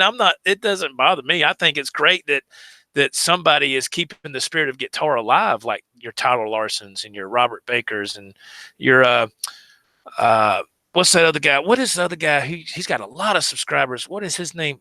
Mike Gross. Is anybody familiar with Mike Gross? Yeah, I'm familiar with him. Mike Gross seems like a really down to earth guy. He does all these lessons on YouTube for people, and he shows you how to play all these cool 80s rock songs. And yeah, now I will say there's a couple of big channels that I don't watch because I think those guys have got a big head, and I'm like, man, they don't have the hunger and the drive like they had in the beginning. Now they've got all these subscribers and they get all these views. Now they've gotten a little lazy and they've got a big head, and I'm like, that's cool, man. I don't need to watch that. Right. But oh man, I gotta look at these comments, man. These comments of Jason Wade. Yeah, let's see. Arvon Gaunt, he says channels like yours are what I like about YouTube. Thank you, Mr. Gaunt. Thank you so much. That's very kind of you, man. Mr. Sean Zimmerman says, he says, you need to know your intervals. There you go. Intervals are very, very, they are the most important things when you go to start learning music theory. I totally agree with you. Intervals are priceless. Absolutely, man. Yeah, Scotty G, thank you for being here, and thank you for the super chat, man, and congratulations again on your beautiful Taylor acoustic. Hell yeah, Scotty. Thank you again, man. He says he got to get up early. Thank you, man. Mr. Zimmerman says most of them expect you to know your intervals. Yes. Jason Wade, you guys rock. So glad I was able to pop in and see some of the show. Great job, David and Joe. Long day. He has to go to bed. All right, Jason, thank you, man, and thank you for the super chat. Thank you so much, man. Hey, Jason. Thank you, man, for being here. Mr. Pierce, he says, I'm still here. Hey, Mr. Pierce, what's going on? Rock on, brother. Brian Cody. There is Okay. oh, this is interesting. Let me see. There is already an open source platform started that is launching in the next 6 months that a lot of YouTube content creators will be moving to. There is a change coming. It should be interesting. Ooh, man. Wow. Okay. Now there was one that I saw that popped up on my, of all places, on YouTube, and they call it library, but it was spelled, they spelled it like LBRY or something. And so I went to signed up for it and everything else, but then it said to post content, you have to purchase credits or whatever. And I said, oh, to hell with that. I ain't paying for nothing. I said, I don't have to pay nothing on YouTube, so I deleted the app. Ain't that something? Well, and I might, someone in the chat can correct me. I could have this, I could totally slaughter this. Isn't there something that's already out there that's just as big as YouTube? I think it's more of a younger thing. It's called, is it Flickr? Flickr? I have no clue. There's something where it's like more animated and stuff, and they play. It's weird. What is that called? I can't think. I know there's a streaming thing for gamers. It's like Twitch. Twitch. Something that's the big thing for kids now. That if you're a gamer, it's a gaming thing, I believe. Which I'm not a gamer. I don't know nothing about that stuff. Gussie Wells, man. Hey, thanks for popping in. Thank you very much. Gussie. Thank you so much, man, for being here. Let's see. Charlie S. Hey, Charlie S. What's going on, man? Thank you for popping in the chat. I appreciate it. Yeah, but yeah, as far as I know, I think Twitch is a big gaming thing, Mr. Stafford, that a lot of kids use, and yeah, let me adjust my mic. Sorry if it makes any noise. Gussie Wells, always great to see you, Joe. Thank you, man. It's great to see you too, sir. Thank you for being here. Yeah, when it comes to all this stuff, I'm kind of a dinosaur. I'm an old fossil. I'm doing good to do this right here, to live stream.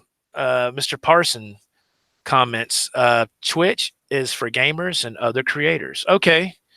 Thank you for saying that, because I'm not familiar with it. I have seen now, whether this is true or not, I can't back this up. Maybe David, I don't know if you know this, but I saw where these kids, these gamers, are live streaming their game, and people will I guess it's like a super chat, or they make like a donation and it pops up on the screen, and some of these people were getting donations of unbelievable amounts. I know. And I was like, who has that? How are they doing that?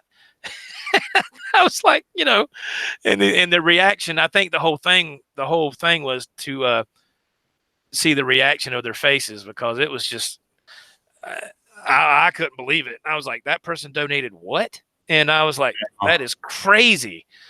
But that's the next generation, man. That's the next generation coming up. Nobody's working a job. They're on social media making their money. Nobody. Yeah. And I'm like, what? I am showing my age, Well, and the only reason I noticed it was because I somehow, when I was off of my shoulder surgery, I was looking for live streams, and he's phenomenal. I'll get his name wrong, with the guitar player, one of the guitar players for Dragon Force, and I went to the live stream, but it was on his. Somehow it kicked to Twitch, or you could see the chat in the Twitch. And there's actually a lot of musicians and things on Twitch like that. And, and the chats were going wild in the super chat. I was like, this is insane, because it's, have you ever seen it? Like, I haven't. No, I haven't. I don't do nothing with Twitch or nothing like that. Like I said, I'm doing good to do YouTube. It's like more geared towards kids for sure, but I mean, I could be wrong. I think you're right. I think it's geared to the younger generation. Absolutely. Yeah. And that's cool, man. Things change over time. That's just the nature of things. That's just the way it is. Right. Mr. Pierce, thank you, man. Appreciate your kind words, man. Thank you so much. Thank you, Mr. Pierce. That's really cool, man. Thank you. Holy smokes. It is 20 to 11 my time, 20 to 10 your time. So I'm going to leave it up to you, Mr. Stafford. Do you want to call it or do you want to keep going? Whatever you want to do, man. I'm good. Whatever you want to do. Let's ask the people in the chat. They'll have the deciding vote. Should we keep going or should we go ahead and call it? And everybody have a good day. Have a good night. Have a good day. There's this guy on YouTube. I mean, you talk about people doing stuff for views. There's this guy. He calls himself LA Beast, the LA Beast, and I was like, who is the LA Beast? And he's like out there, of course, in LA. And when he starts his video, he's got a picture of himself, like his own logo, and he's like looking like this, and you hear his voice. Have a nice day or have a good day or something like that. But what he does these food challenges, and he and I'm like, how he sat there and made a 72-ounce steak, and he sat there and ate the whole thing. And I was like, how can your stomach handle that? You know, I was like, how is that? All right, Sean Zimmerman says, keep going, keep her up. Gussie Wells says, keep on trucking. Charlie S. says, keep going. Rock and roll. Sean Zimmerman says, you can do it. You can, you can do it. I hear you. Timothy Pierce, let her keep going. Okay, well, we'll go for a little while longer then. Is that okay with you, Mr. Stafford? Yeah, because I wanted to talk about Mike Gross yet too. Yeah, go ahead. Please do. Well, no, and he does seem like a cool guy, but through the years, especially when I was in my cover band, I'd be trying to learn a song, you know, and I'd see his thumbnail. He's got like 30,000 views. I'm like, perfect. That's a good video. He shows you the opening riff, and it's like, that's it. It's like, come on, you know, because he wants you to pay the money or whatever it is. I'm like, yeah, bastard. Find somebody else, you know. But I mean, otherwise, he is a super cool. You know, I think he's a great guy that way. But yeah, I think his. I don't know Mr. Gross at all on a personal level. Yeah. I think his source of income is these online lessons and stuff like that. I think that I think his wife is a vocal coach as well, a singer. Oh wow, something like that. I believe I heard him say. But yeah, there's been times I've looked up songs to cover on my channel, and I'll go to YouTube and I'll type it in and how to play whatever by whatever group. And then it'll come up about 4 different choices. And there's been times where Mike Gross had the top video to choose from. And I was like, okay. And all he does is like the intro. And I'm like, wait a minute, dude, I need to know the whole song, you know? And, but the one channel that I'll research to learn songs, and that's Carl Brown's Guitar 365. Amen.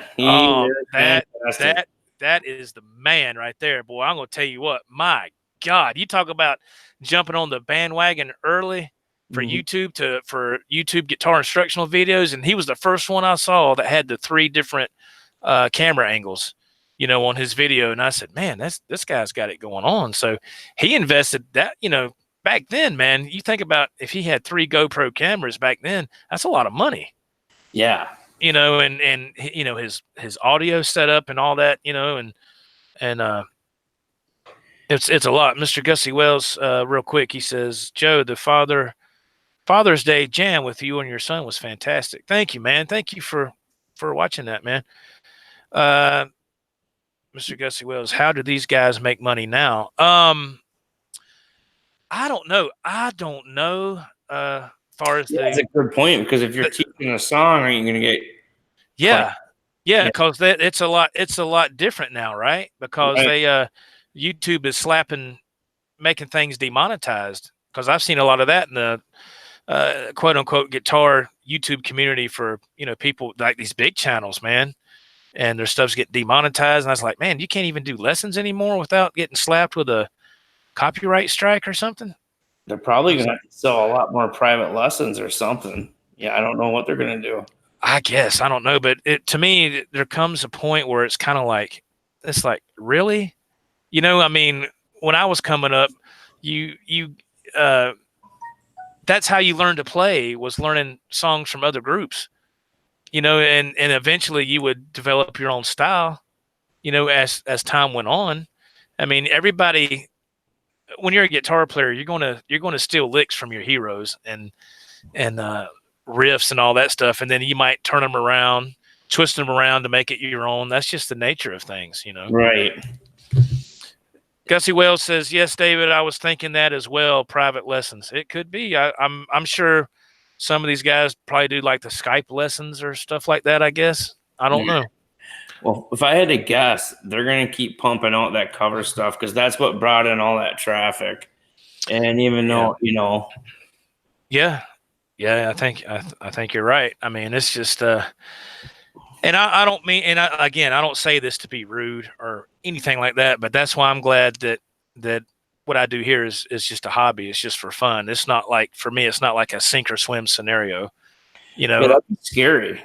Oh, I mean, here lately, I mean, again, I was looking at some stuff. I think they called it the golden age of YouTube.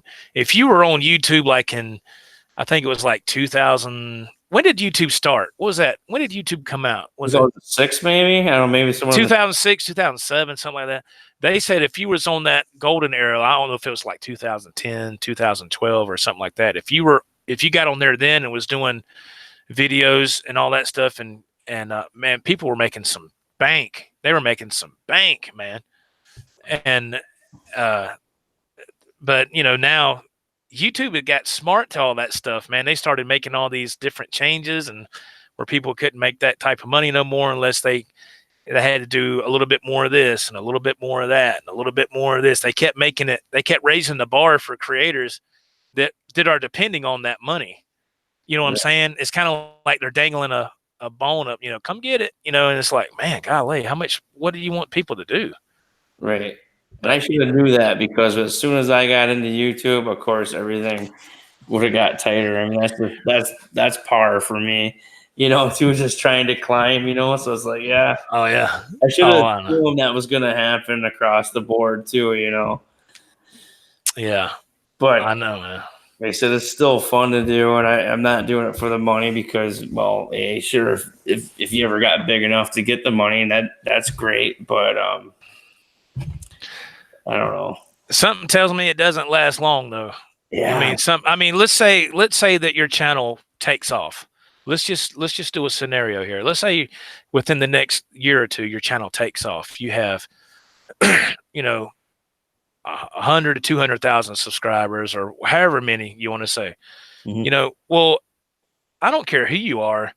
After a period of time, people are going to tune in a little bit less and a little bit less and a little bit less, because after a while it just kind of becomes redundant. I mean, it's just kind of the same kind of thing. You know what I mean? It's the same subject matter. I mean, shit. I mean, dude, I got Netflix and all these other channels, and there's certain things I'm like, I've watched that enough. I'm gonna watch something else for a while. I mean, That's just maybe it's just me. Maybe it's just me. I don't know. But I mean, I'm not gonna sit there and watch certain channels all the time, over and over and over, because after a while they start repeating themselves.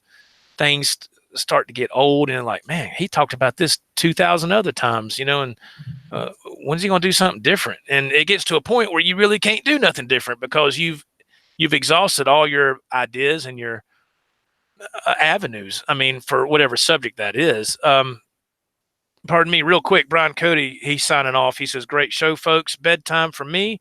I'm up early tomorrow. Keep up the great work, Joe." Thank you, Mr. Cody. Thank you for being here and your kind words, man. Thank you so much. Thanks, Brian. Yeah, absolutely. Gussie Wells makes a good statement. He says, if you get 3 strikes, don't they shut your channel down? I always was under that assumption that, I always understood if you had 3 strikes, then your channel was done and YouTube can shut it down. I think it's temporary.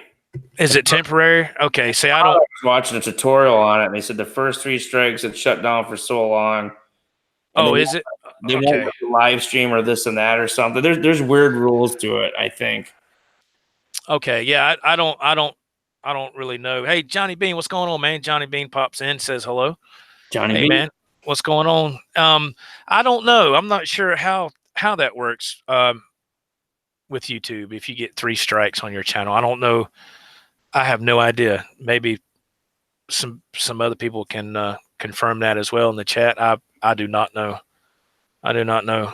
That'd be interesting to know because I was watching some things last night where, and it's mainly I call them kids because I'm old enough to be their dad. These are like 25, 28-year-old kids, even though they're not kids, they're grown adults. But to me, they're kids. You know what I mean? Because my son is he'll be 29 this year. So, and I was watching now about, they put out these videos about this big YouTube creator, man. He's married to his wife, and then he started messing with this other girl that was a YouTube creator, and then all this drama started. And I was like, are you serious? This is getting all this attention? Right. Because the guy, he cheated on his wife. And I was like, man, these kids, man.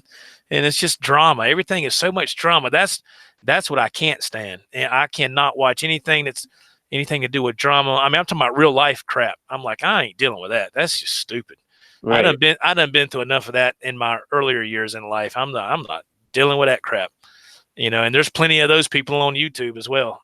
Drama queens and everything else that want to jump in your chat and cause trouble and all this, man. If you try to do that, you're going to be out of here quicker than you can shake a stick, Jack. I can tell you that now. You'll be gone. Gone. Yeah, I mean, you're right, too. And going back to that, talking about you do so many videos, it's been done, redone, and this and that. And I've seen that firsthand, too, with even Tyler. He started re-uploading, re-upposting, I guess would be the better term for some of his older videos that did good, you know, because let's say they, you know, back in the day, they were giving him 100-some thousand views, and he re-upposted them and, you know, restarted at zero. And then that video, you know, made him that money again, because there's probably a lot of, you know, when he posted it the first time, he might only had 100,000 subscribers. And now 700,000 subscribers. Well, there might be, you know, a group of 400,000 plus that never even looked that far back in his catalog to see that he had those videos, you know? Right. Yeah. That's very interesting. I didn't know, or I really didn't think about re-uploading a prior video that did real good. I didn't know you could do that. I've never even thought about that. Tell you the truth. Yeah, there's ways to do it, I think. Wow. I figured maybe the algorithm or something would catch that and say, hey, you've already uploaded this, but I guess not. I don't know. I have no idea, man.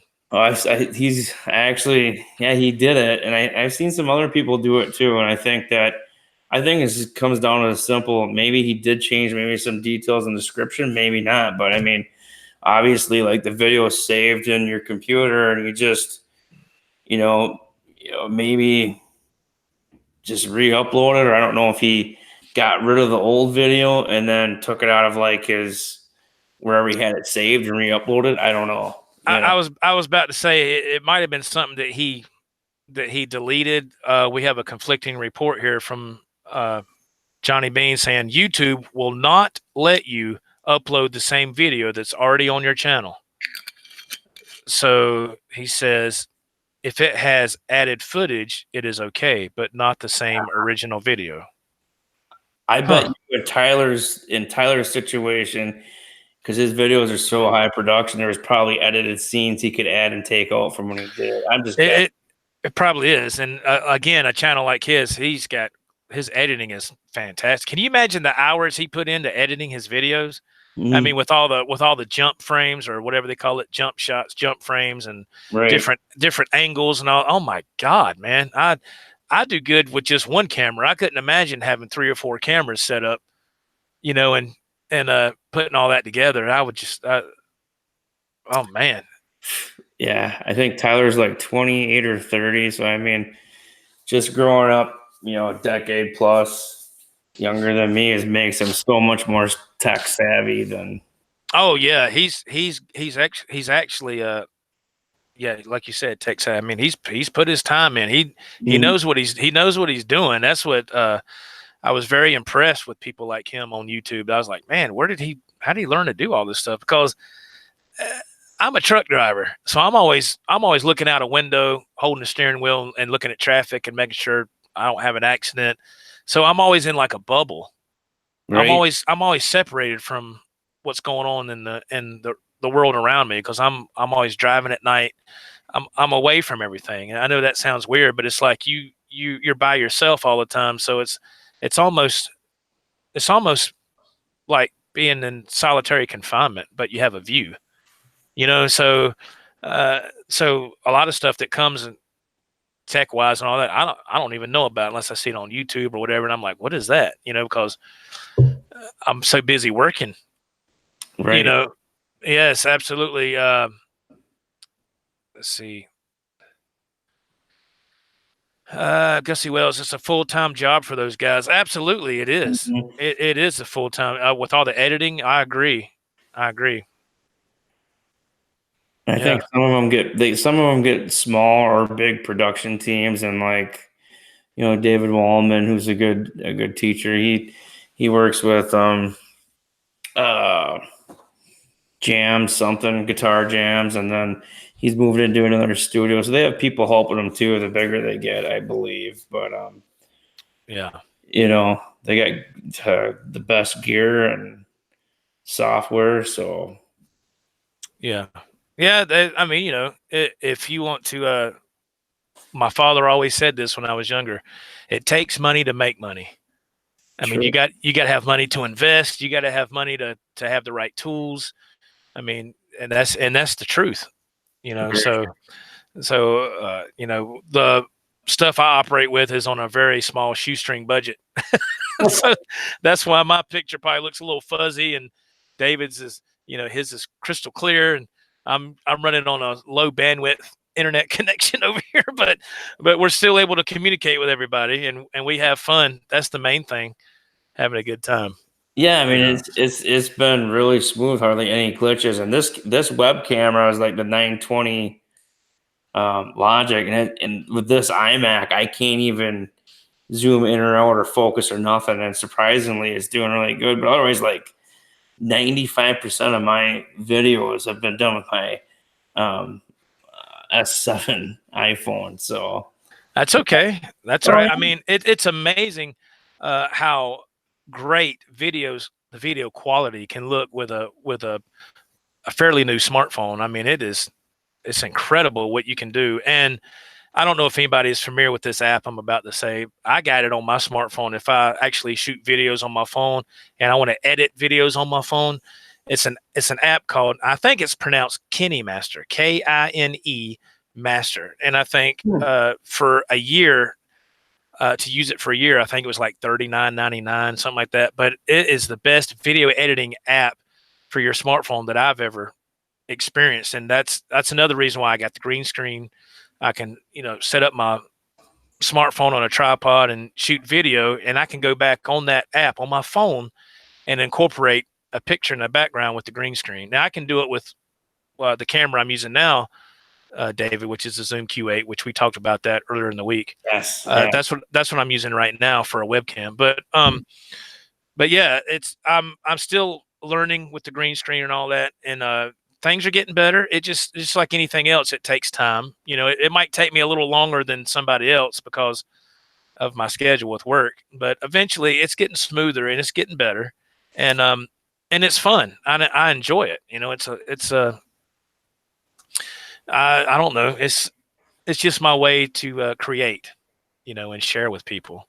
Absolutely. That I was gonna ask you too, and the Zoom Q8, is that what it's called? Yes, sir. So no, that because that has like extra microphones on it to pick up sound, right? It's got the built-in mics on the top, but it also has the two inputs on the back, so Yeah. you can go direct. Yeah. So right now I got a USB cord going from the camera to my laptop, so I can use it for a webcam. Yeah. Yeah, because I really wouldn't want to use the camera mics as much as I'd want to still. If I had that camera, I would still want to go directly from that That's camera what to my interface. that's exactly what I use mine for. I don't use the external mics at all. I don't. This camera, the Zoom Q8, is great for if you have it on a tripod, and you run direct out of your interface or whatever source you're using.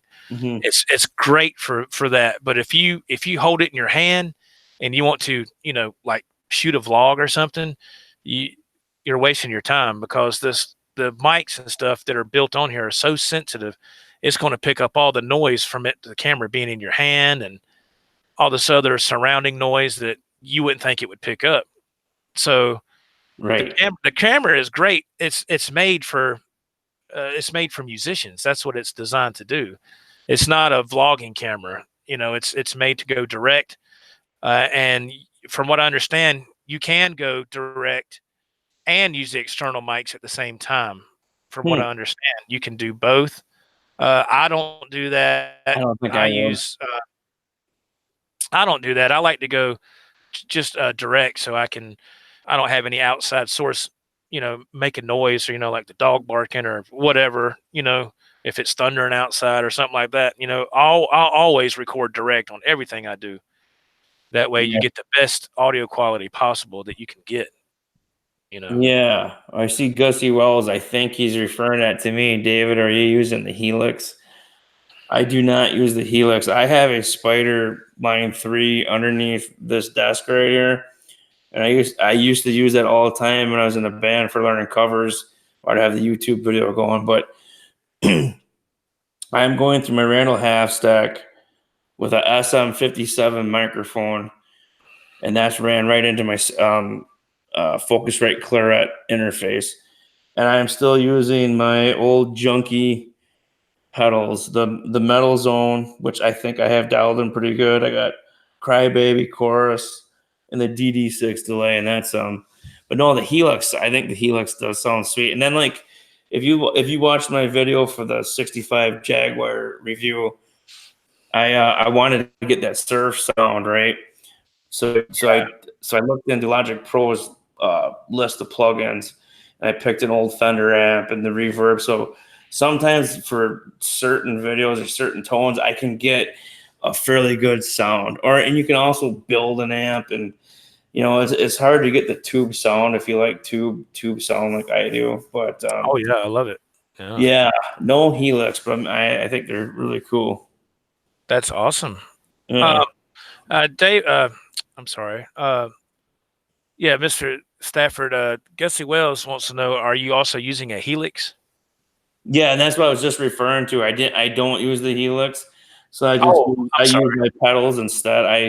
I have a Line 6, and that's just Okay, whatever came with it. I would love to have a Helix, but okay. I'm trying to figure out what way to go to get new pedals, work with plugins more. I don't know. A lot Yeah, of guys are using the Helix right now. I don't have it. Um, yeah. That's something I'm still, and I apologize. I was trying to look at the chat too, so I apologize that I messed that all up. I'm sorry. Let's see. Gussie Wells, Joe iPad just released a green screen. I must try sometime. Yeah, if if you're interested in doing a green screen, I think it's fun to experiment with, because it gives you a whole nother uh, landscape to work with. I mean, if I'm just now starting to experiment with moving backgrounds that I'm starting to purchase from this place. Of course, they want you to be like, pay so much a month and be a member. I'm not doing that. I'm not. But like I did. I covered Van Halen's "Love Walks In," and the background was of this blue sky with the clouds, and the clouds were just moving behind me constantly. And I thought that was a cool backdrop, cool landscape for that video. So it opens up a whole nother spectrum. It's more inviting to the viewer. I think so. I Yeah, think. I love your green screen. I wanted one, but I'm like, I'd have to build a stand behind me or find a different spot somewhere or stand over there and change the camera. I love your green screen, though. I think that's great. Oh, thanks, man. Yeah, it's not that difficult. I mean, and they sell that stuff on Amazon. I mean, this green screen I got, I mean, it's huge. I actually had to cut some off the bottom of it because there's so much hanging down. And I got this off Amazon. I think it was under $30. And then the rod, I got the rod at Walmart. I just got a long curtain rod and I've got some hooks I put on each wall and hung it, and I went from there and just kept experimenting, and there we have it. Did you buy extra lights then too? I did. I put, there's a light fixture above me that's has 2 bulbs. I went and changed those to 100-watt each, and then I got an extra clip-on light up here, and it's not on. That's not on right now. And plus, I got another clip-on light right here in front of me that I'm using right now. So I did get some extra lights. Not a lot of money invested in lights because I just want to see if I could get away with a shoestring budget, and so far it's working. It's working, and that's all I need. I don't need it to be top notch studio professional Hollywood stuff. I just so I'm able to do all this stuff, green screen and the lights and everything else for under $100. Yeah, I mean that's why your green screen looks so good too, because you got your lighting right where you don't see a lot of. Because if you don't have everything lit up right, I guess it will. Yeah, it's weird. It took me a long time in the beginning because it's like and I'm still experimenting with a lot of stuff, but it's what can plague your green screen is shadows. The shadow, and I'm still learning that now. And I was like, wow, man, God dog. And it's but yeah, it's just like I told you, when you get the Zoom Q8, you have to tinker with it for a while. And once you do that and you start to work the bugs out of it, and then you're like, oh, well, this works. Okay, I won't do this again. Let me try this. And you try it, and it's like, oh, well, that works. And so I've been lucky. I've been very lucky. Somebody said on here they love your channel, David. Well, thank you. Is it was it last name is Rice? Rice, yeah. That's nice. All right, cool, man. I seen R2R3 Lockingnut. I just asked my wife if she had a green fabric for a green screen. She said, "Why would I buy green?" Yeah, right? That's wild because when I was starting to look into this whole green screen thing, they said you can either use green or blue. And I didn't know that till after the fact. And I was like, wow, I didn't know that, but green seems to work better. Gussie Wells, Joe, do you have a Helix? No, sir, I do not. I do not have that. I do not have that. That is way out of my price range.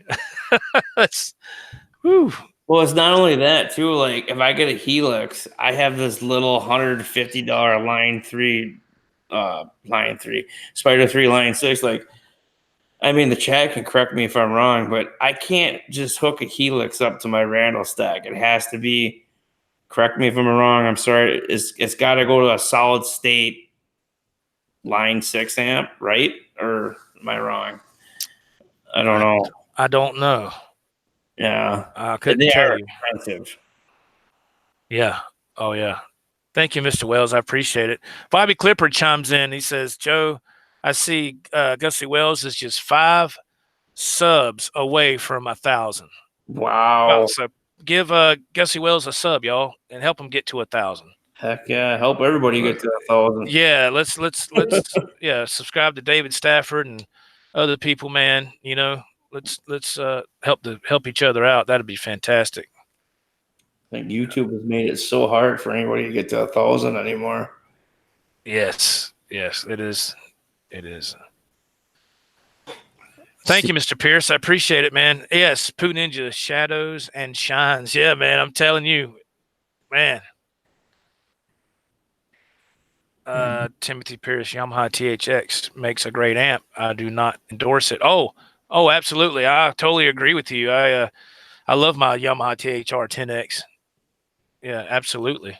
I think you own one. Jason owns one. I think R2 bought one. R2's got one. He got his, I don't know what R2, about a month and a half ago or a month ago, something like that. And yeah, I got to give Jason Wade credit for me because he was the first one. Him and Mitch Heyman were the first ones I saw that had it. And I was like, what is that? And then Jason would tell me about it. And he gave me some YouTube links to check out with, what is that guy's name, man? That boy, he's in another country, but he plays a lot of Van Halen stuff. He's tremendous guitar player. I can't remember his name. I can't remember what his name is right off. With names, John Parsons says Helix can connect to any amp, Mr. Stafford. Really? That's fascinating. I didn't know that. R2, thank you. Cameron Cooper, that is correct. Cameron Cooper. Yeah, I started to watch a lot of his videos on the Yamaha THR 10X, and I was like, good God Almighty. I wonder what that would be. Is that a MIDI hookup then? The helix to the back of the amp head or what? Because I got an old tube. That's crazy. I didn't know that. I know nothing about the helix. I'm sure somebody could let you know in the chat. I do not know. Yeah, Dave Nesdahl. Almighty, Dave Nesdahl. I'm sorry. Dave Nesdahl. Yeah, he's got a Yamaha THR 10X now. I thought I saw that, heard about that recently. Yeah. How long have you been using yours, Joe? No. I got mine. Actually, I got it for myself for a Christmas present. Perfect.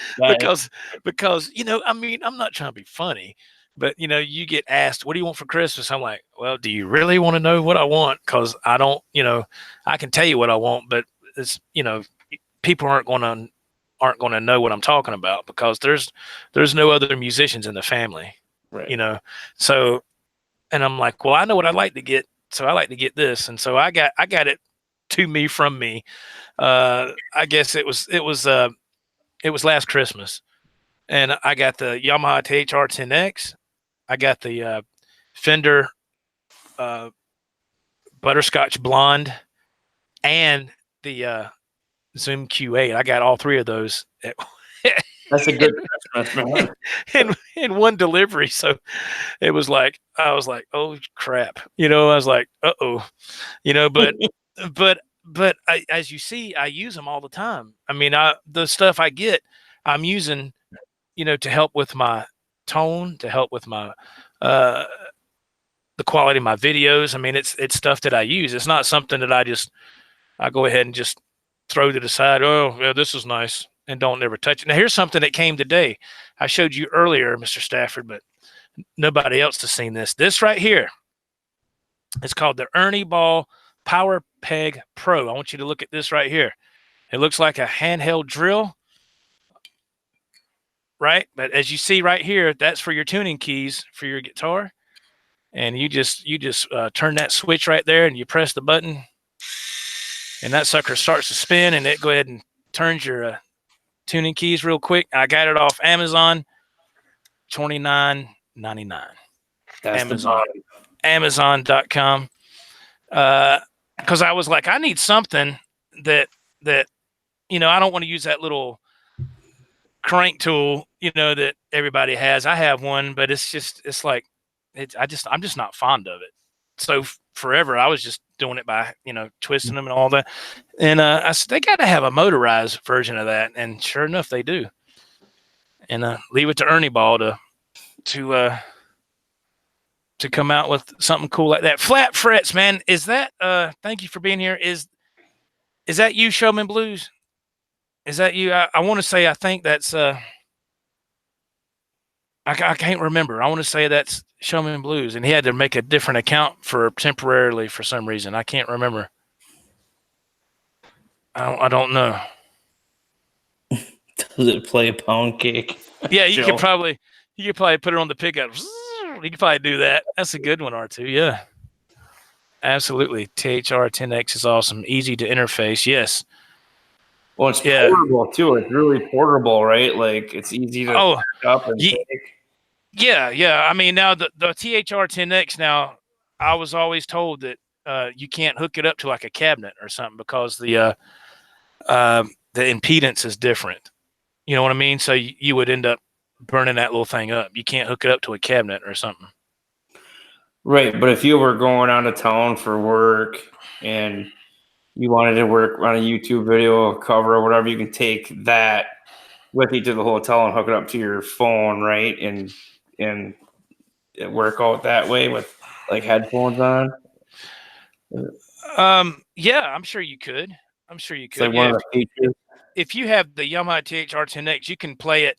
I mean, it comes with two speakers built in, so you can just play it by itself if you wanted to, or if you were to go out of town and you was able to take your laptop and Well, this is what I would do. I'd take my laptop, my interface, and my cables, and my Yamaha THR-10 necks, and what really works well with that is pedals. Works really well with that too.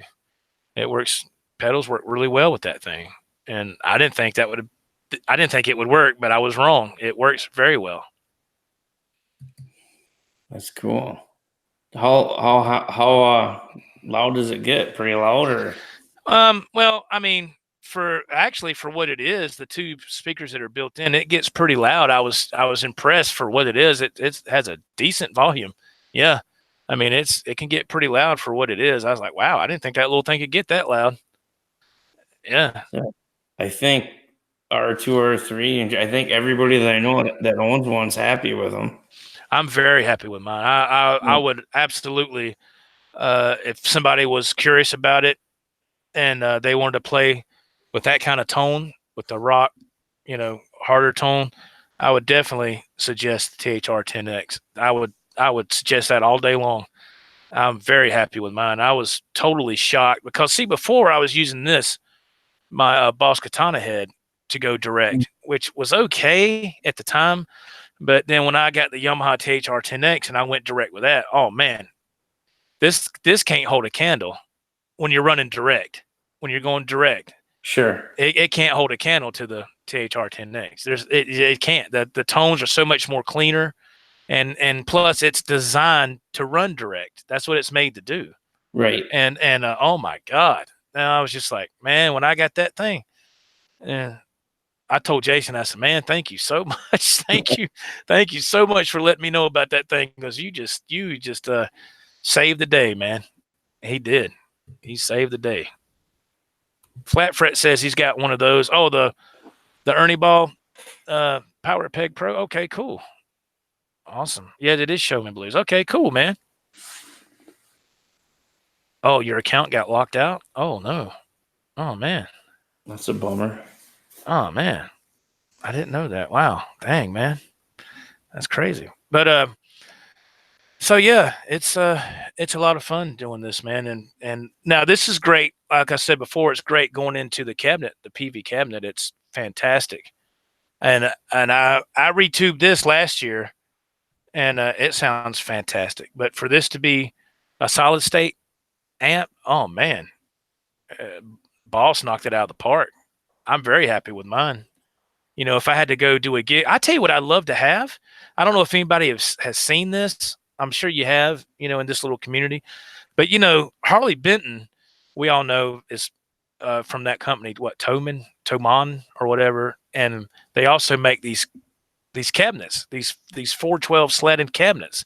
But it says Harley Benton on it. Have you seen Philip McKnight's review on it? No. Yeah, he did a review on it, and it comes with vintage. Is it vintage 40s or vintage 30s Celestian speakers. Wow. And I mean, that's a killer deal just in itself, just for the speakers. For sure. So now, at the time Philip McKnight did his video, he got his for, I want to say it was like $200, just over $200 or right under two. I can't remember. It was cheap. But now they've raised it, but still the quality was great. And if I was able to, I would get another cabinet just like this, a 412 slanted cabinet. And if I went to go play a gig somewhere, I would take this right here. I'd take that Boss Katana head every time. And it would be, I'm telling you, man, it does great, Oh yeah. I know you have really good sound on your videos too. Well, that's thanks to the Yamaha THR-10X, yeah. And it's taken a lot of time to get to that point. It didn't happen overnight. Yeah. Well, I always thought it was amazing if you can get something that's solid state or a direct plug-in to kind of get that really good tube sound. So, that's impressive. Yeah. Yeah, it is. R2R3 2x12 cabinet is on my wish list. Yeah. Yeah, I'd like to have. I was thinking about getting another 412 like what Philip McKnight was reviewing, and have another one in here. And I was like, man, I'd love to stack it on top of this one, but that'd be too tall. That's just too tall. I don't need that. But one of these days I will get one. I'll get another 4x because I don't want to take this out anywhere. I want to leave it here. This head and this cabinet is retired. I've had this head and cabinet. This is a 5150, Eddie Van Halen signature model, and I've only had to retube it once, but it's never going out to gig again. It's staying here. So it's, and plus it has a whole lot of sentimental value because my father got me this when he gave me the money to get it, I should say, when he retired from his job. And so if I was ever in another band situation, which I highly doubt, but if I would use this Boss Katana 100-watt head, and I'd get that Harley Benton 412 cabinet, and that would be my rig. And along with a couple of pedals, I got a small pedal board that has 4 pedals on it. Actually, 5 pedals I would use, but the pedals. This is how small my pedal board is. I have to look over here for a second. I have the MXR Phase 90, the EP Booster by Exotic, the Ibanez, what is that, TS9 Tube Screamer, the Boss BD2 Blues Driver, and then of course my ever trusty Vox Wah. And that's my 5 pedals right there. That is the main sound that you'll hear from me. That's where all that's coming from. That's what I run 5 with my Crybaby, and I want to upgrade the Crybaby. It's so old, I don't think it sounds quite like it should, but I only run 5 also. So yeah, I don't. I mean, I have other pedals over here. R2 gave me a very nice Sky Surfer pedal by TC Electronics, along with some other pedals of that nature that are better through an effects loop. And so I have another pedal board over there, and that's my effects loop pedal board, right? But yeah, I try to keep my pedal boards down to a very bare minimum, and it just works better for me, Same here. I know there's better pedals out there, but like for me, depending on what kind of music I'm playing, I'll just turn the distortion knob up or down on that metal zone. I don't want it too grungy or whatever. And then I kept all the manuals with every pedal, and I put them in a binder with plastic so I can kind of flip through them and look at all the different settings they can do. So that helps too when you're playing different types of music. But I would like to retire the metal zone and check something else out. But I mean, it works, Oh, wow. R2R3, he said, Joe, if you live close by me, I would give you my Marshall 412 cabinet. Oh, man. Oh. God almighty. Whoa, man. I have a drink. Have a drink on me. Yeah, damn, R2. Thank you, man. Timothy Pierce, I love the sound of a BE100 with a 212. Sounds perfect. Guess who else says that's a good choice of pedals? Thank you, sir. Flat frets. Can't beat that Harley Benton deal. Yeah. Yeah, that is awesome, man. I'm telling you, they're tune in. Everybody come back to this channel tomorrow at I'm not ending the show right now. I'm just want to put a shameless plug in for tomorrow night's premiere. Come back here tomorrow at 9 p.m. Eastern. I got a premiere lined up. I've been shooting videos all week long, and I've been putting them together, editing them all together, and piecing them all together. Come back here tomorrow, 9 p.m. Eastern for a premiere that I hope you will enjoy. I put a lot of work into it, a lot of editing and stuff like that. And I talked for a brief moment about Harley Benton and those guitars. I don't own a Harley Benton or nothing like that. I think they're giving the big dogs brands, I think they're giving a run for their money right now. So come back tomorrow, 9 p.m. Eastern on this channel for the premiere. And I will be in the live chat to converse with everybody the best that I can. I know some people I might miss. I don't mean to do that on purpose, but if the chat's going pretty good, it's hard for me to keep up with everybody by myself. So, but I hope to see you back here tomorrow at 9 p.m. Eastern on this channel. Gussie Wells, crazy amount of time goes in a video. I have 6 videos and it wears me out. Oh, I know. It's David Stafford can speak as well. We talked about this the other night about putting time in editing videos. It's very time consuming. Wouldn't you agree, sir? Yeah, and I think it has definitely gotten better over time. And you figure out, like if you use a webcam versus trying to get, because I don't have multiple cameras. So if you see a close up of my hand and a shot from above and a shot from over here, I just did like 4 full takes to get those shots and then to cut them up and to sync them. So yeah, if you spend the money, it can really help. But like I was too tight to spend all the money and all the high-end stuff. That's something that I've wondered how to do. I don't have the money to invest in that right now, but I've always wondered, hey, Zach Thong, how you doing, man? Thank you for being here. I've always wondered how to get multiple camera angles. But I've done the same thing you've done. I've actually shot one whole video with this angle and used the same smartphone and put it over here to get another angle and shot the whole thing that way and split it up. And man, that took forever to sync all that stuff up. And I was like, man, to heck with that. It took a lot.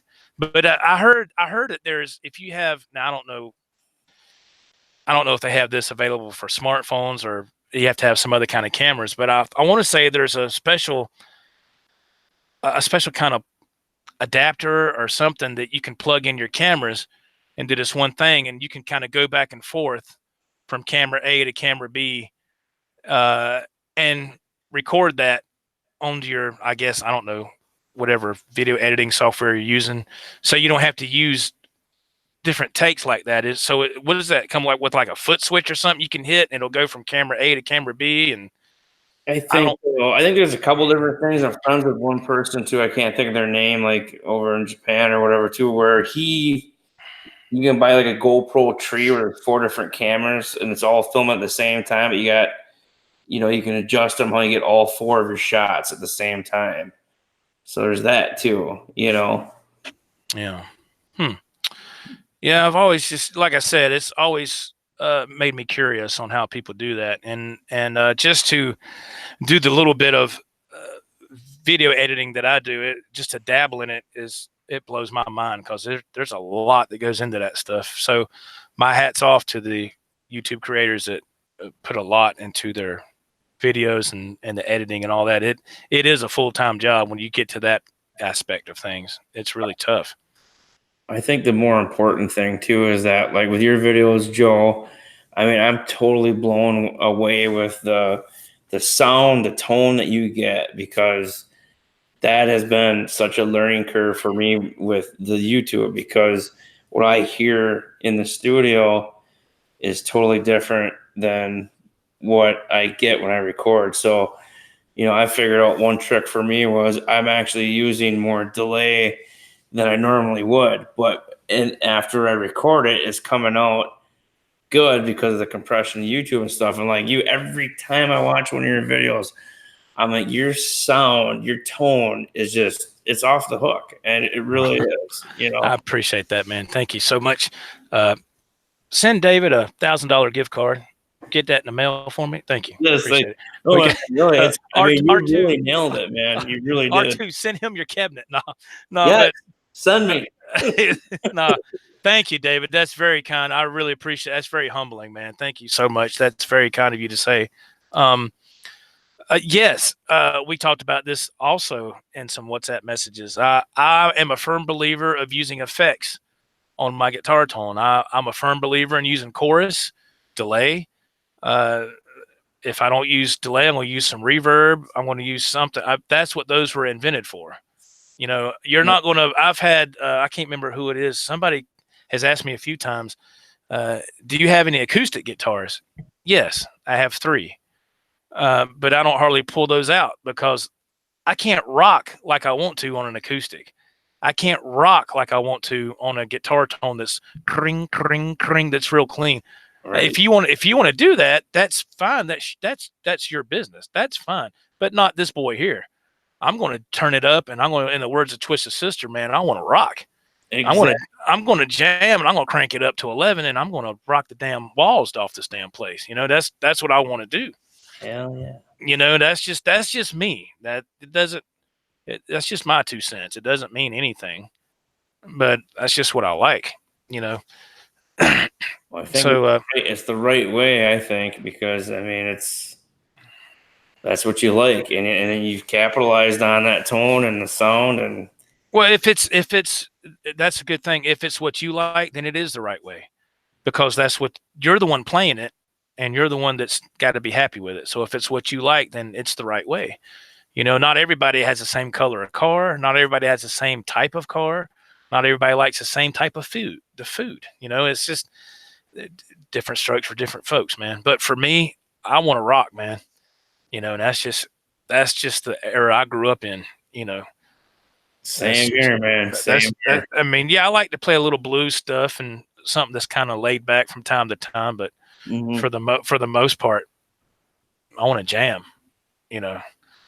That's just me. Well, Every Rose Has Its Thorn. Yes, on acoustic, absolutely. Wanted Dead or Alive. God Almighty, I used to play that song so much. I got burnt out on that song. Wanted Dead or Alive. Oh my God.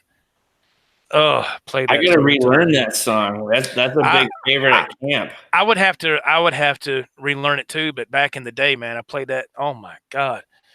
And even when I hear the intro to that song now, I'm like, turn the channel, cut that off. I don't even want to hear that damn song. You know. Man, I've heard that song so many times and played it so many times back then. I was like, oh God. But yeah, I mean, guitar is different for everybody, man. It's different for everybody. You know, some people like it this way, some people like it that way, and that's what makes it fun, because you can dial it in to whatever you want. You know, Right. whatever makes it fun for you, man.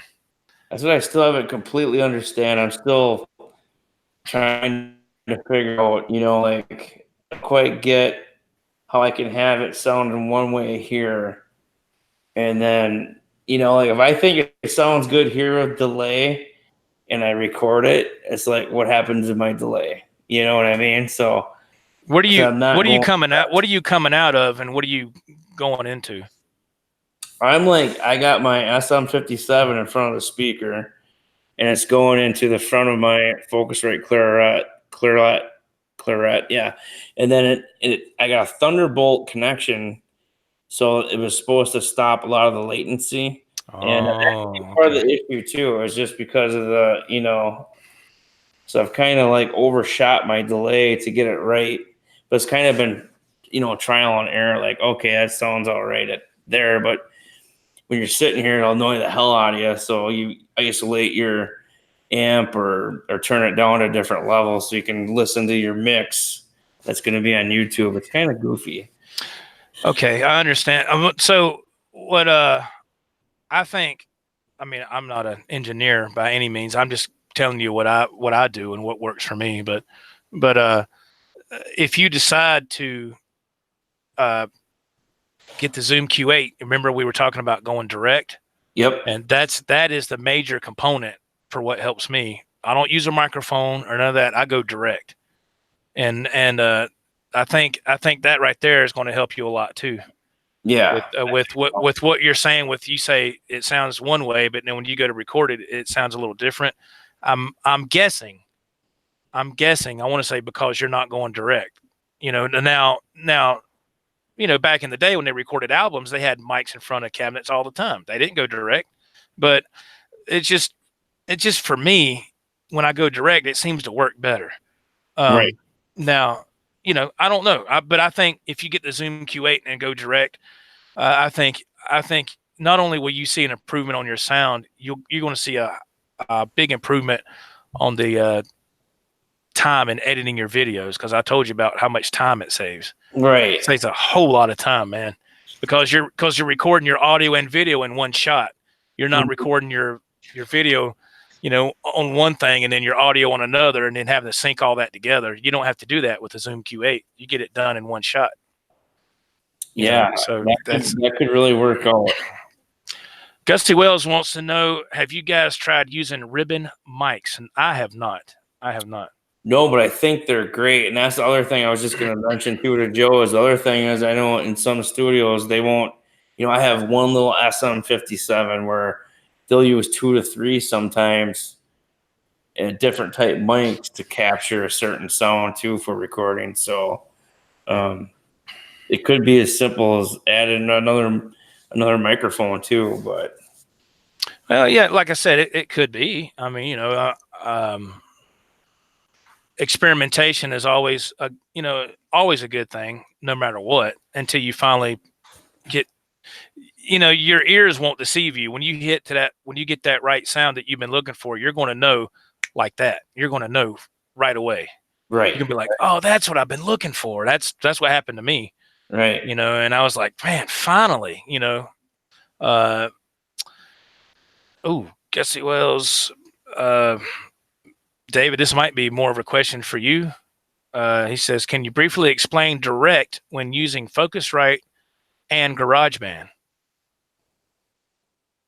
So with my Focusrite, GarageBand is basically the same as Logic Pro X, except Logic Pro X gives you more options for, I think, video editing and maybe some drummers. And I think the big thing, if I remember right, I was using GarageBand and I bought this big interface because I was in a cover band and I wanted to record a practice and everybody together. So, and then the problem I was running into is GarageBand didn't have the capability to record the whole band. So I spent $200, got Logic Pro X. Anyway, now I'm getting to the direct thing is I can take my guitar and plug straight into an input on my Focusrite, and then I'm direct. And then inside Logic Pro, you can build an amp. You got a big selection, or you can take presets that are basically, I'll call them plugins. But otherwise, I'm pretty sure I also can run a MIDI out of my amp head, and that's the big thing is which this is a learning curve for me too. I think, like Joe was saying too, the best way to do this is to run my amp head direct. I could be wrong, but I'm not completely sure. But there's a few different ways to be direct. But every time I went just direct into the interface into Logic Pro X, it seemed like I lost some of that tube amp feel. And it was really hard to build a plugin to give me that tube amp sound. So I went back and tried, I bought another SM57 and kind of went back to that. I've been real happy with my sound. It's just, I'm just saying that it's kind of weird that, as I'm figuring it out, the settings are different from what I'm hearing here to get them to where I'm at when it's recorded and compressed through YouTube. But yeah, hopefully that answered something, wasn't too confusing. No, I thought that was a great explanation. Real quick, Timothy Pierce has to check out. He's got to walk his dogs and get ready to turn in for the night. Thank you, Mr. Pierce, for being here, man. Thank you, Timothy. Thank you so much. Yeah, Mr. Wells, I think Jason Wade was kind enough to send Mr. Wells a very nice microphone. And he says Jason is such a good dude. He is a fantastic person. Big props to Jason Wade, man. He supports channels. He does what he can to help people. He's a really good dude, man.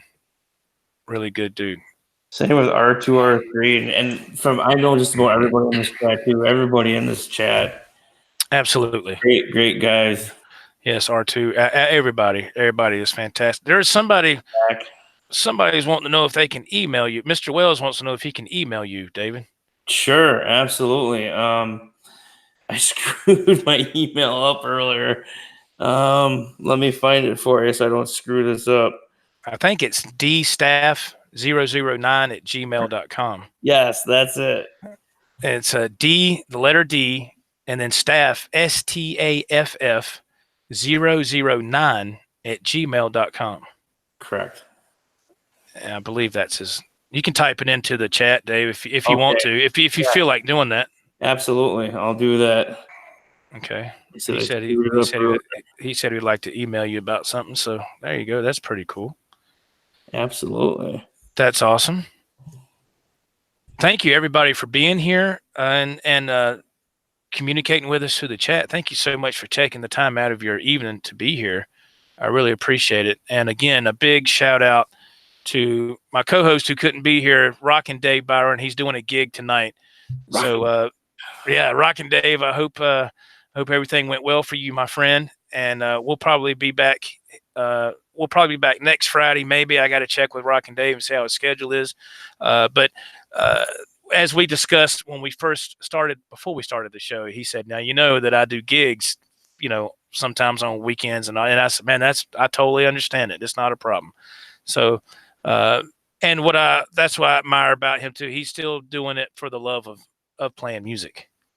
So I think it's awesome that he's still doing that, and he's doing a lot of everything he does almost is a solo thing by himself almost.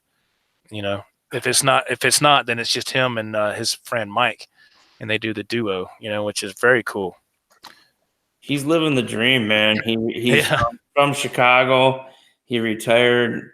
He did the retiring thing. Went to go to Florida, where it's gorgeous, and not just go there to retire and then making extra money and playing his guitar all the time. He's living it. Yeah, Rockin' Dave Brower's a good guy, man. Yeah, there's a bunch of good guys here, a bunch of good people here, and yeah, it's a lot of fun, man. I've had a great time here, and well, it's once again, Mr. Stafford, I'm gonna let you make the call. It's 20 to midnight here. 20 to 11 your time, and we're still going pretty good here. It's your show, man. I'm here. I'm not doing anything else. So you want to keep going? Let's keep rolling. It's up to you, brother. Well, I don't want to bore you, and I don't want to bore the people in the chat either, because I know I don't want to make it too long where people are going to start falling off but yeah, so I'll tell you what, we'll wrap it up here in just a couple of minutes, but we'll get ready to top things off. I want to ask you about that Paul Reed Smith. I've never played a Paul Reed Smith. I've never put my hands on one. Is that your favorite guitar? Okay. This is going to be a long answer because I have to answer it this way. That's okay. So as my third Paul Reed Smith, now they're totally different levels of them, right? So I have the acoustic Paul Reed Smith, which is an Angelus. That by far is the most favorite acoustic guitar I've ever played in my life. I bought an SE PRS Torio that is made in Korea, which is phenomenal, $800.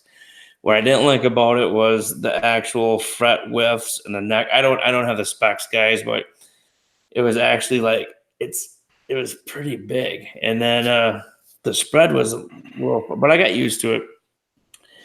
And then I've always the dream to have a really good custom PRS, and I got it, and it is the fastest, nicest, no lacquer, greatest feeling guitar I ever had, and it was one of my dream guitars on my list, and I absolutely love it. And they are what they say are. I mean, PRS, they put a ton of work in it. They spend a month just sanding the neck, blah, blah, blah. Fantastic guitars. I don't think it is all hype. I think they do make a very, very, very, very quality product. Now, that being said, now I've had it for several months. I have to say, I like my custom better. And I shouldn't say better. But that's been my go-to for 20 some years. That's been through it all with me. And I can do the drop tuning. I can do the standard tuning. That thing's a tank, and it wears like a tank.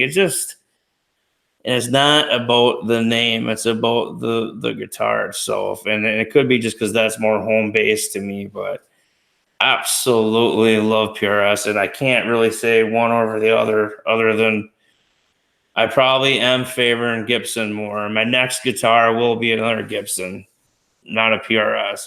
Eventually I might buy another one, but like I said, as far as acoustic goes, absolutely phenomenal. Almost plays like electric, but gives you that really rich tone. So I hope does that answer it pretty good, Joe? Oh yeah, absolutely. Yeah, I wanted to hear it from you because you have those guitars and I've never played one, and so I just wanted to hear your opinion since you have those guitars. But that's awesome. Wow, it's a beautiful guitar. Yeah, it is. Beautiful. And it plays friggin' great, but like the Gibson can like do it all. And it could be, even with the Gibson humbuckers in it, the originals, you still have, it seems like I had more option. And I know I could change pickups in this PRS, but they're PRS pickups. I'm not going to change them. They're the hot pickups, the 8515 pickups. But I don't know. I'm probably, if I had to rate it, it'd be PRS. And I mean Gibson and then PRS. I don't know. Well, okay, cool. That's awesome. As long as you're happy, my friend, that's all that matters. And it keeps you inspired. That's the main thing too. As long as it keeps you inspired. Right. So, well, I guess that's going to about do it for the Dave and Joe show tonight. It is getting close to midnight here, and I usually like to go about an hour, sometimes a little over an hour or whatever. But we've went almost 3 hours here. Good bless. Mitch Heyman. Mitch Heyman, hey man, how are you doing, buddy? Thank you so much for jumping in here. I appreciate that. R2 says, you are comfortable with your Gibson Les Paul, David. Nothing wrong with that. I have Gibson Les Paul, but my Charvel and Jacksons feel like home. There you go. There you go. That's what it is then. That's exactly it. Mm-hmm. Mitch Heyman says he didn't get a notice for this show. Oh, man. I don't know why that happens. Sometimes people get the notification, some people don't. I don't understand. That's another thing about YouTube that people are complaining about. So I don't know. YouTube does a lot of weird shit. You ain't kidding. You ain't kidding. Yeah. But wow. But I'd like to thank special guest David Stafford from Stafford Music Studios. Man, thank you, David, for being here. Thank you, Joe. Thanks for having me. It was a blast. Yes, absolutely, man. Anytime. You're welcome back anytime. Y'all be sure to tune in tomorrow night on this channel, 9:00 p.m. Eastern for the premiere. Saturday Night Jam Part 2 will be tomorrow, 9 p.m. Eastern Standard Time, this channel. So come back because we want to see you again. Hope to see you in the live chat. For Dave, Byron, and myself, and Mr. David Stafford, man, thank y'all for being here. God bless. Y'all have a great rest of the weekend. And we'll see you next time right here on the Joe Wentz Project TV, where guitars still live and breathe. Goodbye.